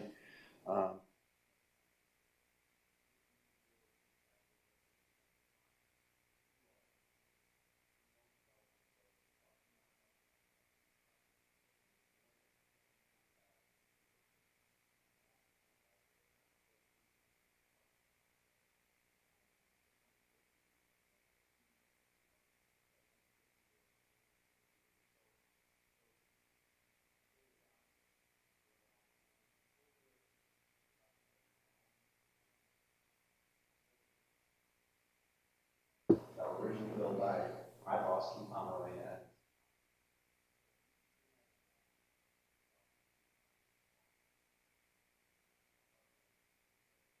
project and a beautiful townhome product across the street.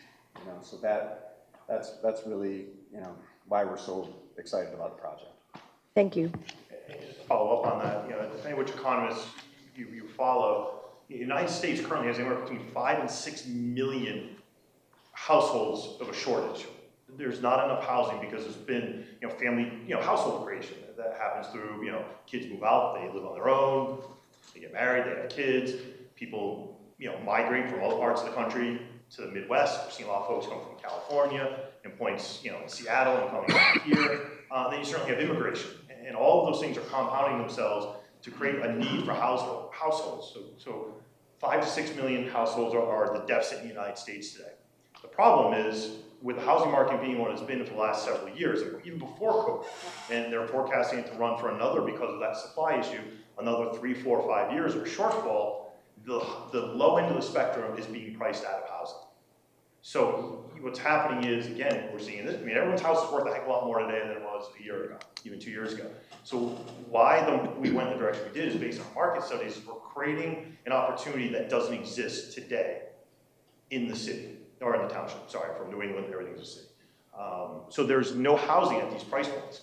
So the reality is, between apartments, which we've all lived in apartments, so at some point in our lives, we've all had to save our 20% down payment to get in a house. We did it by living in something we rented. So it's creating that upchain flow for that $10 million house. Someone has to rent an apartment, so that person who rented that apartment can buy the house, their entry-level home, and it just keeps going. So there's a need, and I think we've done a good job, going back to the public benefit, of creating a housing stock that I think is spectacular. I think anyone who spent 5 minutes on our website would realize we are not a basic builder. And I think we've built something spectacular. I think Pomeroy has built something spectacular, but still at affordable prices. And I think that, to me, creates the next generation you know, I hear a lot of generation that's here today, but 30 years ago, you guys came to this market. We're creating that next generation, and we want to create good stewards by creating good houses that are thoughtful and meaningful. So I think this housing problem doesn't go away anywhere in the country. We see it everywhere, but so hopefully that helps a little bit. Well, I think you are right there. The apartments that currently exist in the township are quite old. And, you know, we've been fortunate to attract a number of high-tech industry here and hospital, whether you love it or hate it, you know, it's coming. I'm sure there'll be people there, employees that would like to live virtually across the street from, you know, where they work. And so there's they expect a higher standard of what we currently have. And it's always been a goal of the commission to have diversity of housing options in the community. I just wanted to get back to trees for a moment. So if it's, you know, so I think we agree that there needs to be an additional tree study done, and certainly paying attention to heritage trees. And I don't know if it's possible to superimpose whatever plan you finally come up with as to where are those areas that those trees could be preserved, and how will those trees be protected? Because unfortunately, they don't always survive when there's construction. And as far as oak trees, you know, I'm sure you're aware that, you know, if you do take the oak trees out, there's a certain time of the year. You know, you don't want to have the leaf drop. I think that did happen when they did clear cut the development that's there now, the commercial part of this site or the area. So you already know that the recommendation is to postpone it. Those items are listed. I asked the commission what they think about the density. I mean, I know you raised the question, what's too dense? We appreciate you've already done over 50% open space, but we've got to look at those trees too, and a little bit more open space for those trees. What comments are? I mean, do you agree or not agree? Contributing to the tree fund is kind of a cop-out in there that, especially heritage trees, that should. The heritage trees That adhering to the tree ordinance, correct? Yeah. So I mean, we're just following the rules. I'm a rule follower, and that we're working within the confines of what we've been told to do. So you can only replace so many trees on a site. It's just. And I think that's the short answer was, we're going to absolutely follow the tree ordinance and all the rules that you set forth, and we're going to have a tree survey and everything's going to be by the book. But I mean, we've gone out of our way so far, and that'll continue to try to look at areas where we can preserve trees and moving.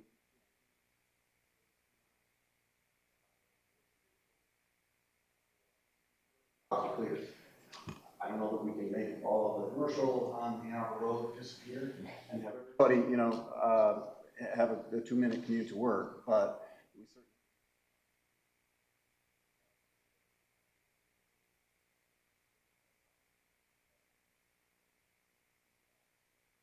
Yeah, and you know, part of the goal of a PUD is to come up, you know, with a stellar product. And I think you have really accomplished quite a bit. I mean, personally, I like the design. That you know, you already heard from another commissioner about the floor layouts that you have.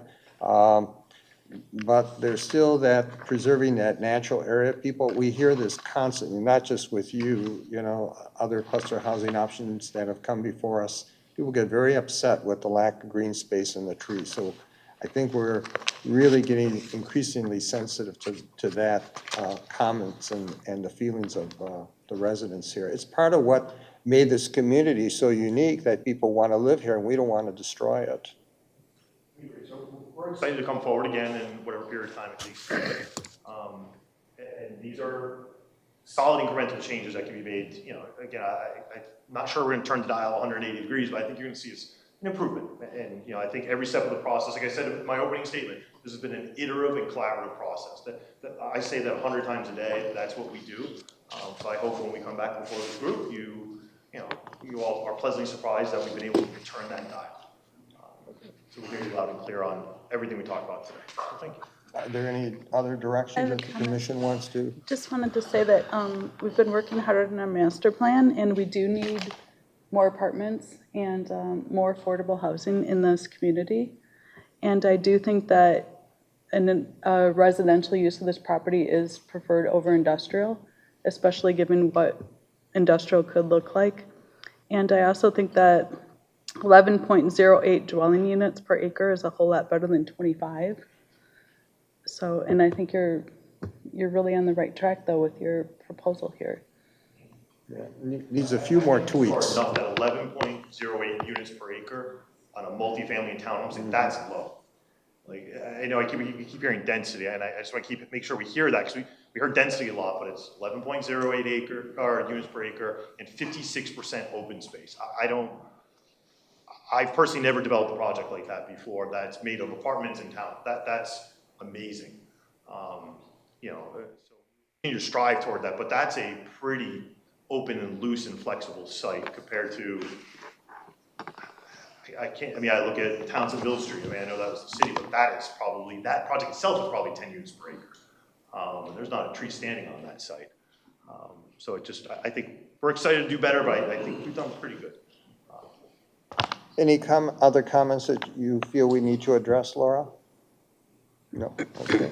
Well, again, we appreciate your efforts on this and meeting with the residents and responding to them. There's a few more responses that are needed, and we do appreciate everyone, coming out. We hope that you realize the complexity of these kinds of issues, and where we try to protect everyone, trying to protect you and protect the applicant and their property rights, and still trying to maintain the uniqueness of our township that I think we all love to live here.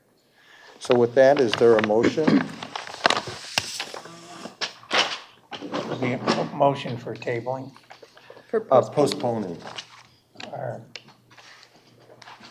Tabling is, we would take it up later in the meeting, postponing. And up to how many days? How much time do you think you're going to need to come up with a new plan? Because of the longest part. Well, 90 days or? 60 days, or 6 months, or 90 days, up to, you can come back sooner if you're ready. We probably 60 to 90 days before we can get Okay. back. I'd say 90. We'll call it 90 days, and then you can come back in 60 days if I'll make you're the ready to motion. go. So you made that motion? I will, Oh. on there. Okay.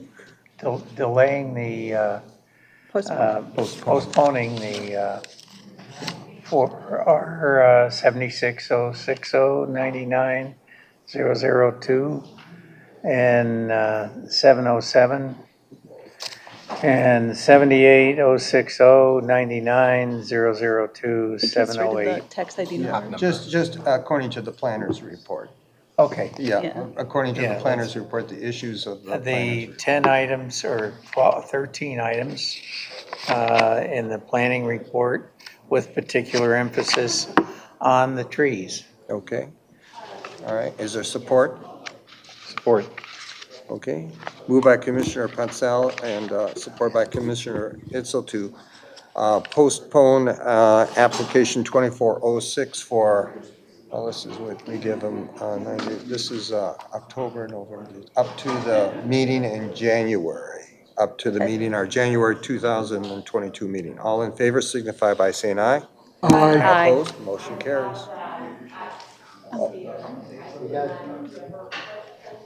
Yeah, I couldn't hear that. Postpone for up to the January meeting. Oh, supported by Itzel. Sure. All right.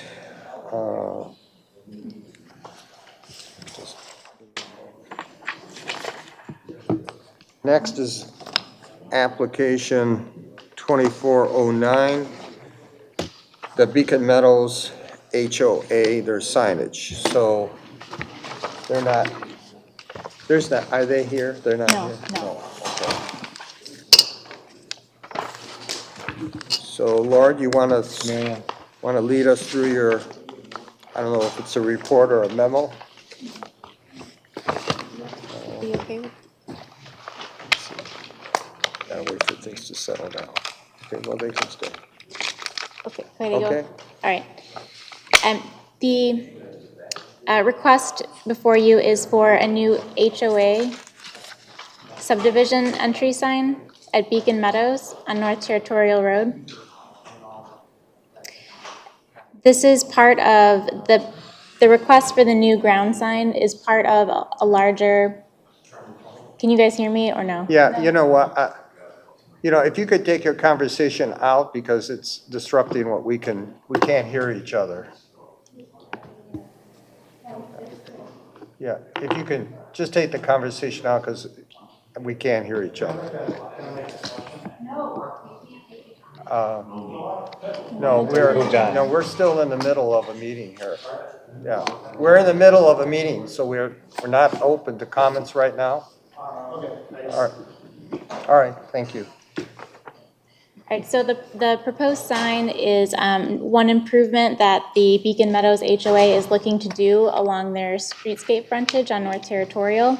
So they've already submitted permits to the building department to repair the existing stone walls that flank their entrance, to add a couple stone piers and then decorative fencing. They previously had split rail fencing along that frontage, and that has been removed, and they have a phased plan to implement that new ornamental fencing. What they are requesting from the Planning Commission is approval of a new sign to go within their boulevard.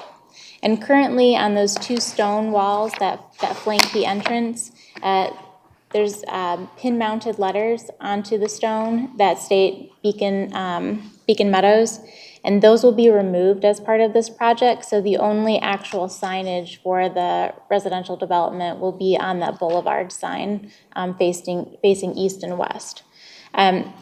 In terms of the ordinance requirements, the sign complies with the height standard of 4 feet. It's also well under the allowable sign area. It is proposed to be constructed of stone. The HOA is still working on whether the letters will be engraved or will be similar to the letters that are used on the stone wall today, which is a pin-mounted metal. So our recommendation is to approve the HOA sign, provided that the 10-foot setback within the boulevard is identified on their sign permit to maintain that clear vision triangle distance, and that the lettering, if it's not to be engraved, is identified on their permit. That's it? Yes. And you've checked, I know I asked this in a phone conversation with you, it's not being built over an easement? No, it can be set back far enough that there is not an easement with running down the length of the boulevard. Perfect. So any questions on that? Are they preserving any current elements of the sign, or does the current sign come down? The stone walls are going to be refinished, but then the lettering that's going to come off, I think it's at a different scale than what would be appropriate for their proposed boulevard sign, so I think they're going to do new signage or engraving. Will it be lit, or is it lit currently? They do have electricity that runs out to the two stone walls. They're going to be adding a couple of decorative lights, and they would like to do uplighting as well for their new sign in the boulevard. And on the mechanical, this page right here, there's a couple of big, looks like spheres, or are those spheres, or are they lights potentially? That was their render of the proposed lights. Since they submitted this, we've discussed that they can't have just the globe lighting, that it would need to be fully shielded if lighting would be on the sign. So that element, I think likely will come off, and they're just going to have the uplighting. So is this the applicant that previously had two signs that were coming before us, or is that Beacon Hills? Is that a different? It's a different It's a subdivision, different one. yes. Beacon something else. Other questions? Okay, is there a motion to approve? Mr. Chairman, I move that we approve project number 2409, Beacon Meadows HOA site entry feature standard review, subject to the points brought by planner Laura Haw. Support. Moved by Commissioner Boyd, supported by Commissioner Barberina to approve application 2409, the Beacon Meadows sign revision. All in favor signify by saying aye. Aye. Opposed? Motion carries. And then we have our monthly report. Are there any questions regarding the report? I had one question. I apologize for my lack of understanding here, so I hope this isn't. I think you understand very well. A couple of these items say that the plans are to be submitted to the Administrative Review Committee, and I understand the makeup of that, but is that like another look at the decisions that we make in our meetings here? Does that allow the Administrative Review Committee to supersede our decisions or alter them, or how does that process work? The Administrative Review Committee really looks at the revised plan that the applicant submitted and to ensure that it is in conformance with the planning commission's motion and conditions that you have attached. Very good. Okay, thank you. Yeah, there are never any changes made. Sometimes they're just color, or perhaps they didn't have their building material samples here, but we've already talked, well, we want this brick or this panel, but not down to the color or the texture, things like, they maybe weren't prepared or for whatever reason. Have to come back. Yeah. Okay, great, thank you. Yeah, we don't hold them up. Yeah, we And don't. it's generally more minor things or kind of just checking off that, make sure it's accurate, but without holding up Really good for follow-up another month or two. on your part. Okay, great, thank you. Any other questions on that? Okay, and then we have the draft of our next year's meeting schedule, which is the third Wednesday of the month. And I guess because Christmas falls next year, it is the third Wednesday, or is that the second Wednesday? I didn't look at the calendar. Second Wednesday, okay, yeah, that's Christmas? usually the exception. Usually it's second Wednesday in right. December. Because of the way the holiday falls there. Right. And we always look at Thanksgiving. Yeah, Right. yeah, we did have one meeting one year, the night before For Thanksgiving, and Thanksgiving. it went to like 1:30 in the morning. Yeah, I don't think Kay Arnold cared for that meeting No, too or much. Sally She had a turkey Hodges. to cook. Yeah. Sally Right, Hodges did Sally too. Hodges. Mhm. Okay, so is there a motion to approve the meeting dates as submitted? Motion to approve the dates as presented. Is there support? Support. Okay, moved by Commissioner Hutzel and supported by Commissioner Barberina to approve the meeting. All in favor signify by saying aye. Aye. Opposed? Okay, motion carries. And then finally, election of officers for vice chair and secretary. And, we discussed this at our last study session that we had, that we would, at least for the remainder of the year, combine the two positions into one. And then we can revisit it when we have the full election of officers in January to see how that works out. So. Does Kendra need to be nominated? Yeah, so Kendra has expressed an interest to do both. Okay. Are there any other nominations? Okay, well then, do you want to nominate Kendra? You're nominated. Is there support for the Support. nomination? I'll support it.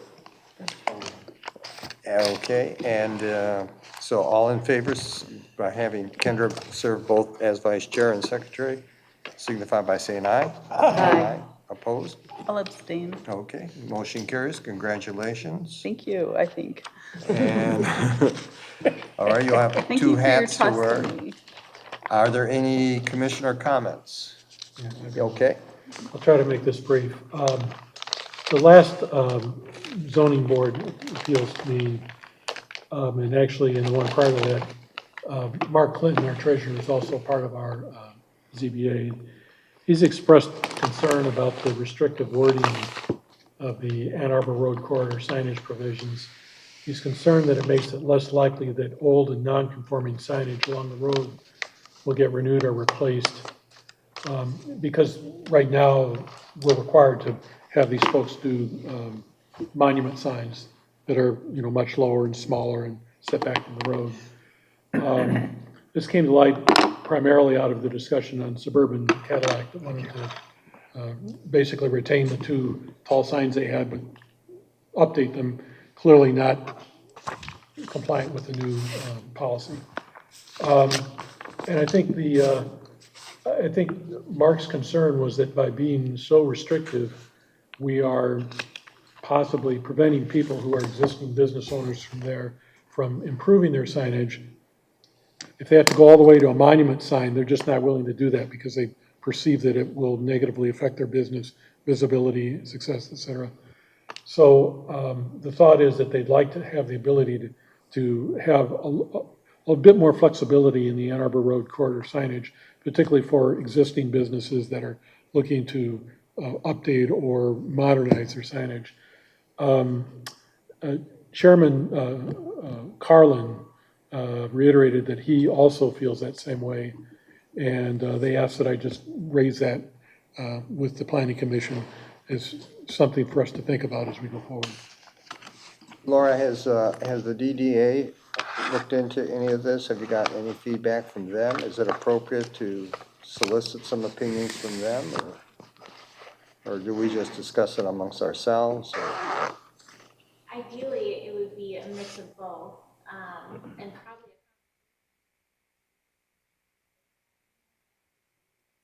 zoning standards. I think there's been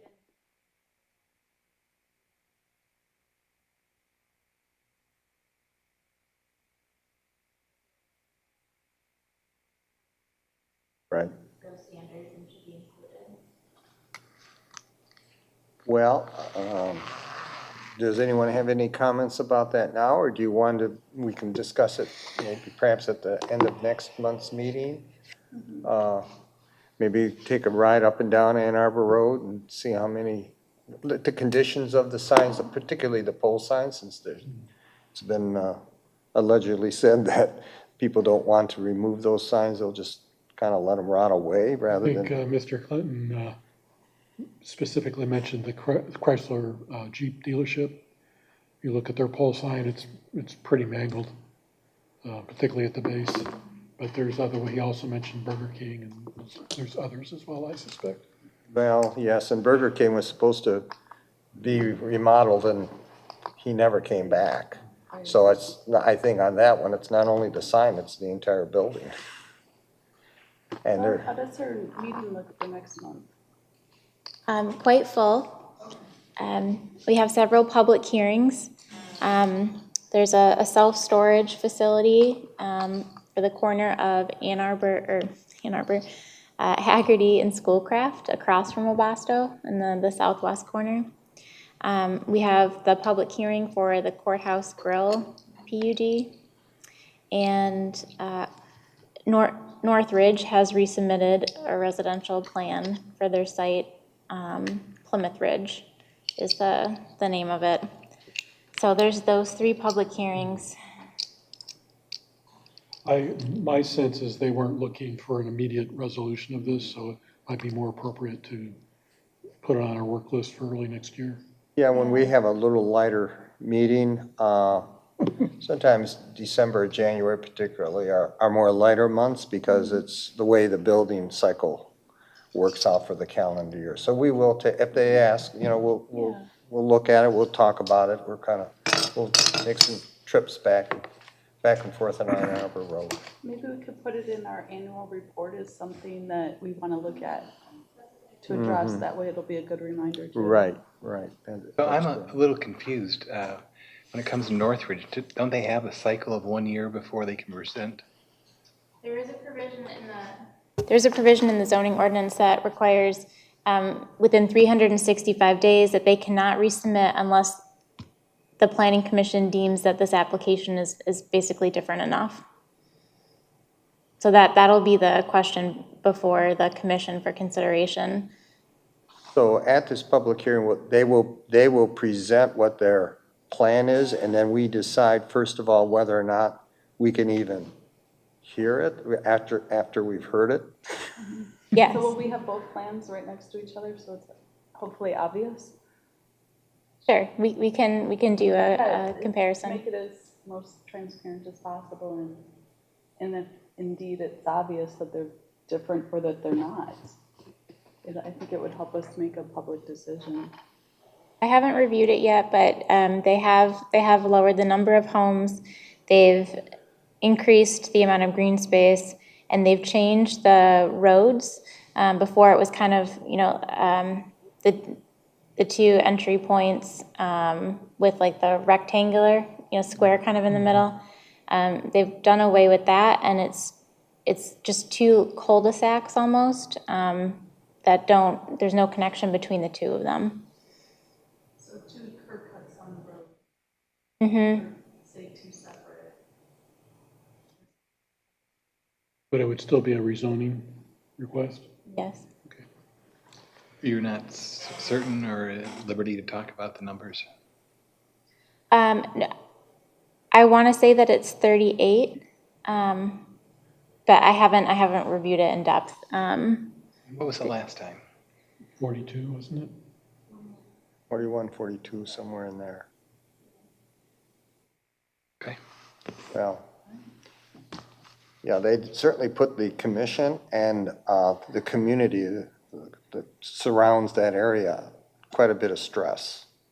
So I hope this is going to be something that is truly a different plan. But we'll wait and see. But do we need a legal Why we're opinion gonna as consider to it. whether or not we can accept it or review the new plan? Well, yes, you'll be taking under consideration if the planning commission is willing to make a recommendation to hear the rezoning and make a final recommendation to the Board of Trustees, because they're the ultimate authority. But we've done that. Now they've Already done modified that. it. What have you done? Made a recommendation to the Board of Trustees. Right, well, they're changing their plan. And they made a decision too. Yeah. Correct, but the applicant has Whether or due not it's process. different. Pardon me? I don't understand why we're revisiting this. I don't get it. Because the ordinance allows for the applicant to resubmit and request a rehearing, basically. And it's their due process to follow that procedure. I As can't long as deny it's it. within a year, is that it? Within the 365 days, yes, If it's significantly different.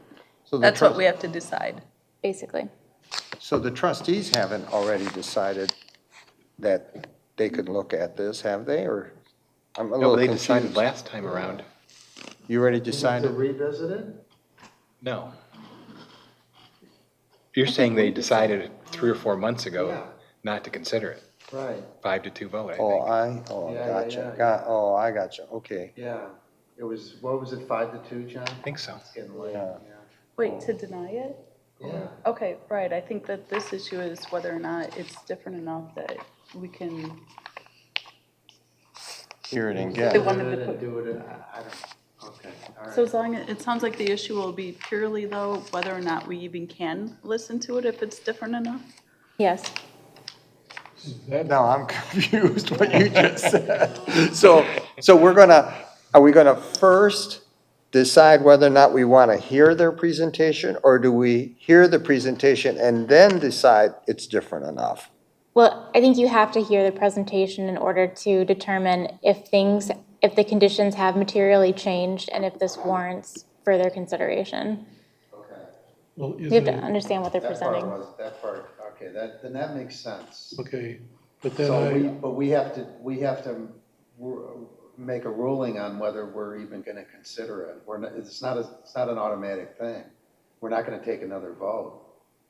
Well, we're gonna unless we- vote, for a recommendation to the trustees as to whether or not they should listen, ultimately, the trustees will listen to this new plan. Is that what, I'm confused. Or it could go into a delay too, right? Process. We could say it's, we need some more information, or we need to, is it up or down, or is there also a, what was the word we used tonight, not In delay, other words, but can it stop with us? So if What? we Postpone. don't, if we don't agree that it's different enough to Right. rehear it, then we can, it stops in its tracks at that point, doesn't it? Yes. doesn't go to the Board of Trustees again. It If- doesn't go to the Board of Trustees. If the planning commission determines that it's not materially different enough, then the applicant is stuck to wait out the remainder of that 365 days, and then they can apply. Now, And that makes then sense. that has to go to the board regardless. Okay. So it's a two-step process for us, because if in the first step we decided that it was different enough, then we would vote on whether we were going to make a recommendation to the Board of Trustees to approve it or not. That process for us, if it passes gate number one.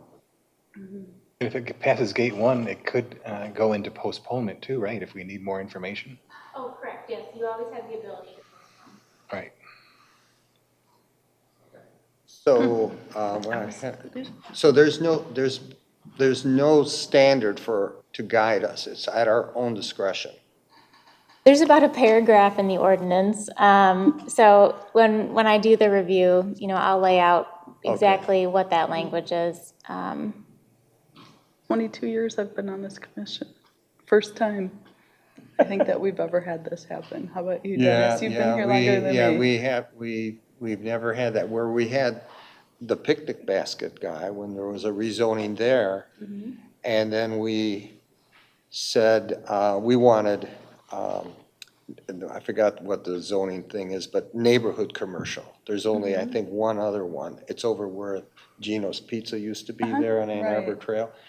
And so the guy said, well, I'll go along with it. Because I think he realized if he didn't, he'd have to wait another whole year. Right. So by us saying we changed the zoning, but by not denying what he was really asking for, Right. He was able to come back in less than a year. Well, he did it right there on the spot. And we said, okay, he changed it.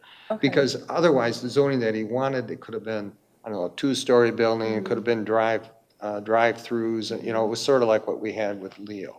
There was the other uses that would be permitted. Right. So he went with neighborhood. I guess I have a process question on this. What is the appropriate point to have another public hearing on this? Is the public hearing required for us to make the decision about whether this is new enough to justify reviewing, or is that a decision we need to make first? And then if we decide it is new enough, then have the public hearing. And set the public hearing, I guess. I believe that it's both. So the public has the opportunity to comment on the planning commission's review if the plan has materially changed. And then if you decide yes, then you would have another public hearing on the actual rezoning itself. At the same meeting? So have both public hearings been noticed? Well, the one public hearing will be noticed, but if the commission decides to rehear it, then we would put that on a future agenda item. Okay, Yeah. that's what So it's it is. not- So it's it's not not the all the same same night. night. Okay. Okay, Good, gotcha. got it. Okay.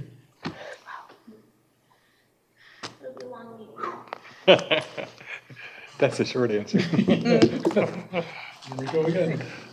Mr. Chairman, I move that we adjourn. Okay, hold on, I gotta write it down. There were no other comments? Any other comments? All right, so move by. Other than welcome, Gail? Yeah, I was gonna say, Having Gail, fun yet? you did a great job. Yeah. You trial by fire. Thank you. Okay, moved by Commissioner Barberina to adjourn, and who's gonna second it? 10:51. I will. Second. Itzel? Moved by Commissioner Barberina, supported by Commissioner Itzel to adjourn the meeting at 10:51. All in favor signify by saying aye. Aye. Opposed, motion carries, adjourned. Turn off your mics.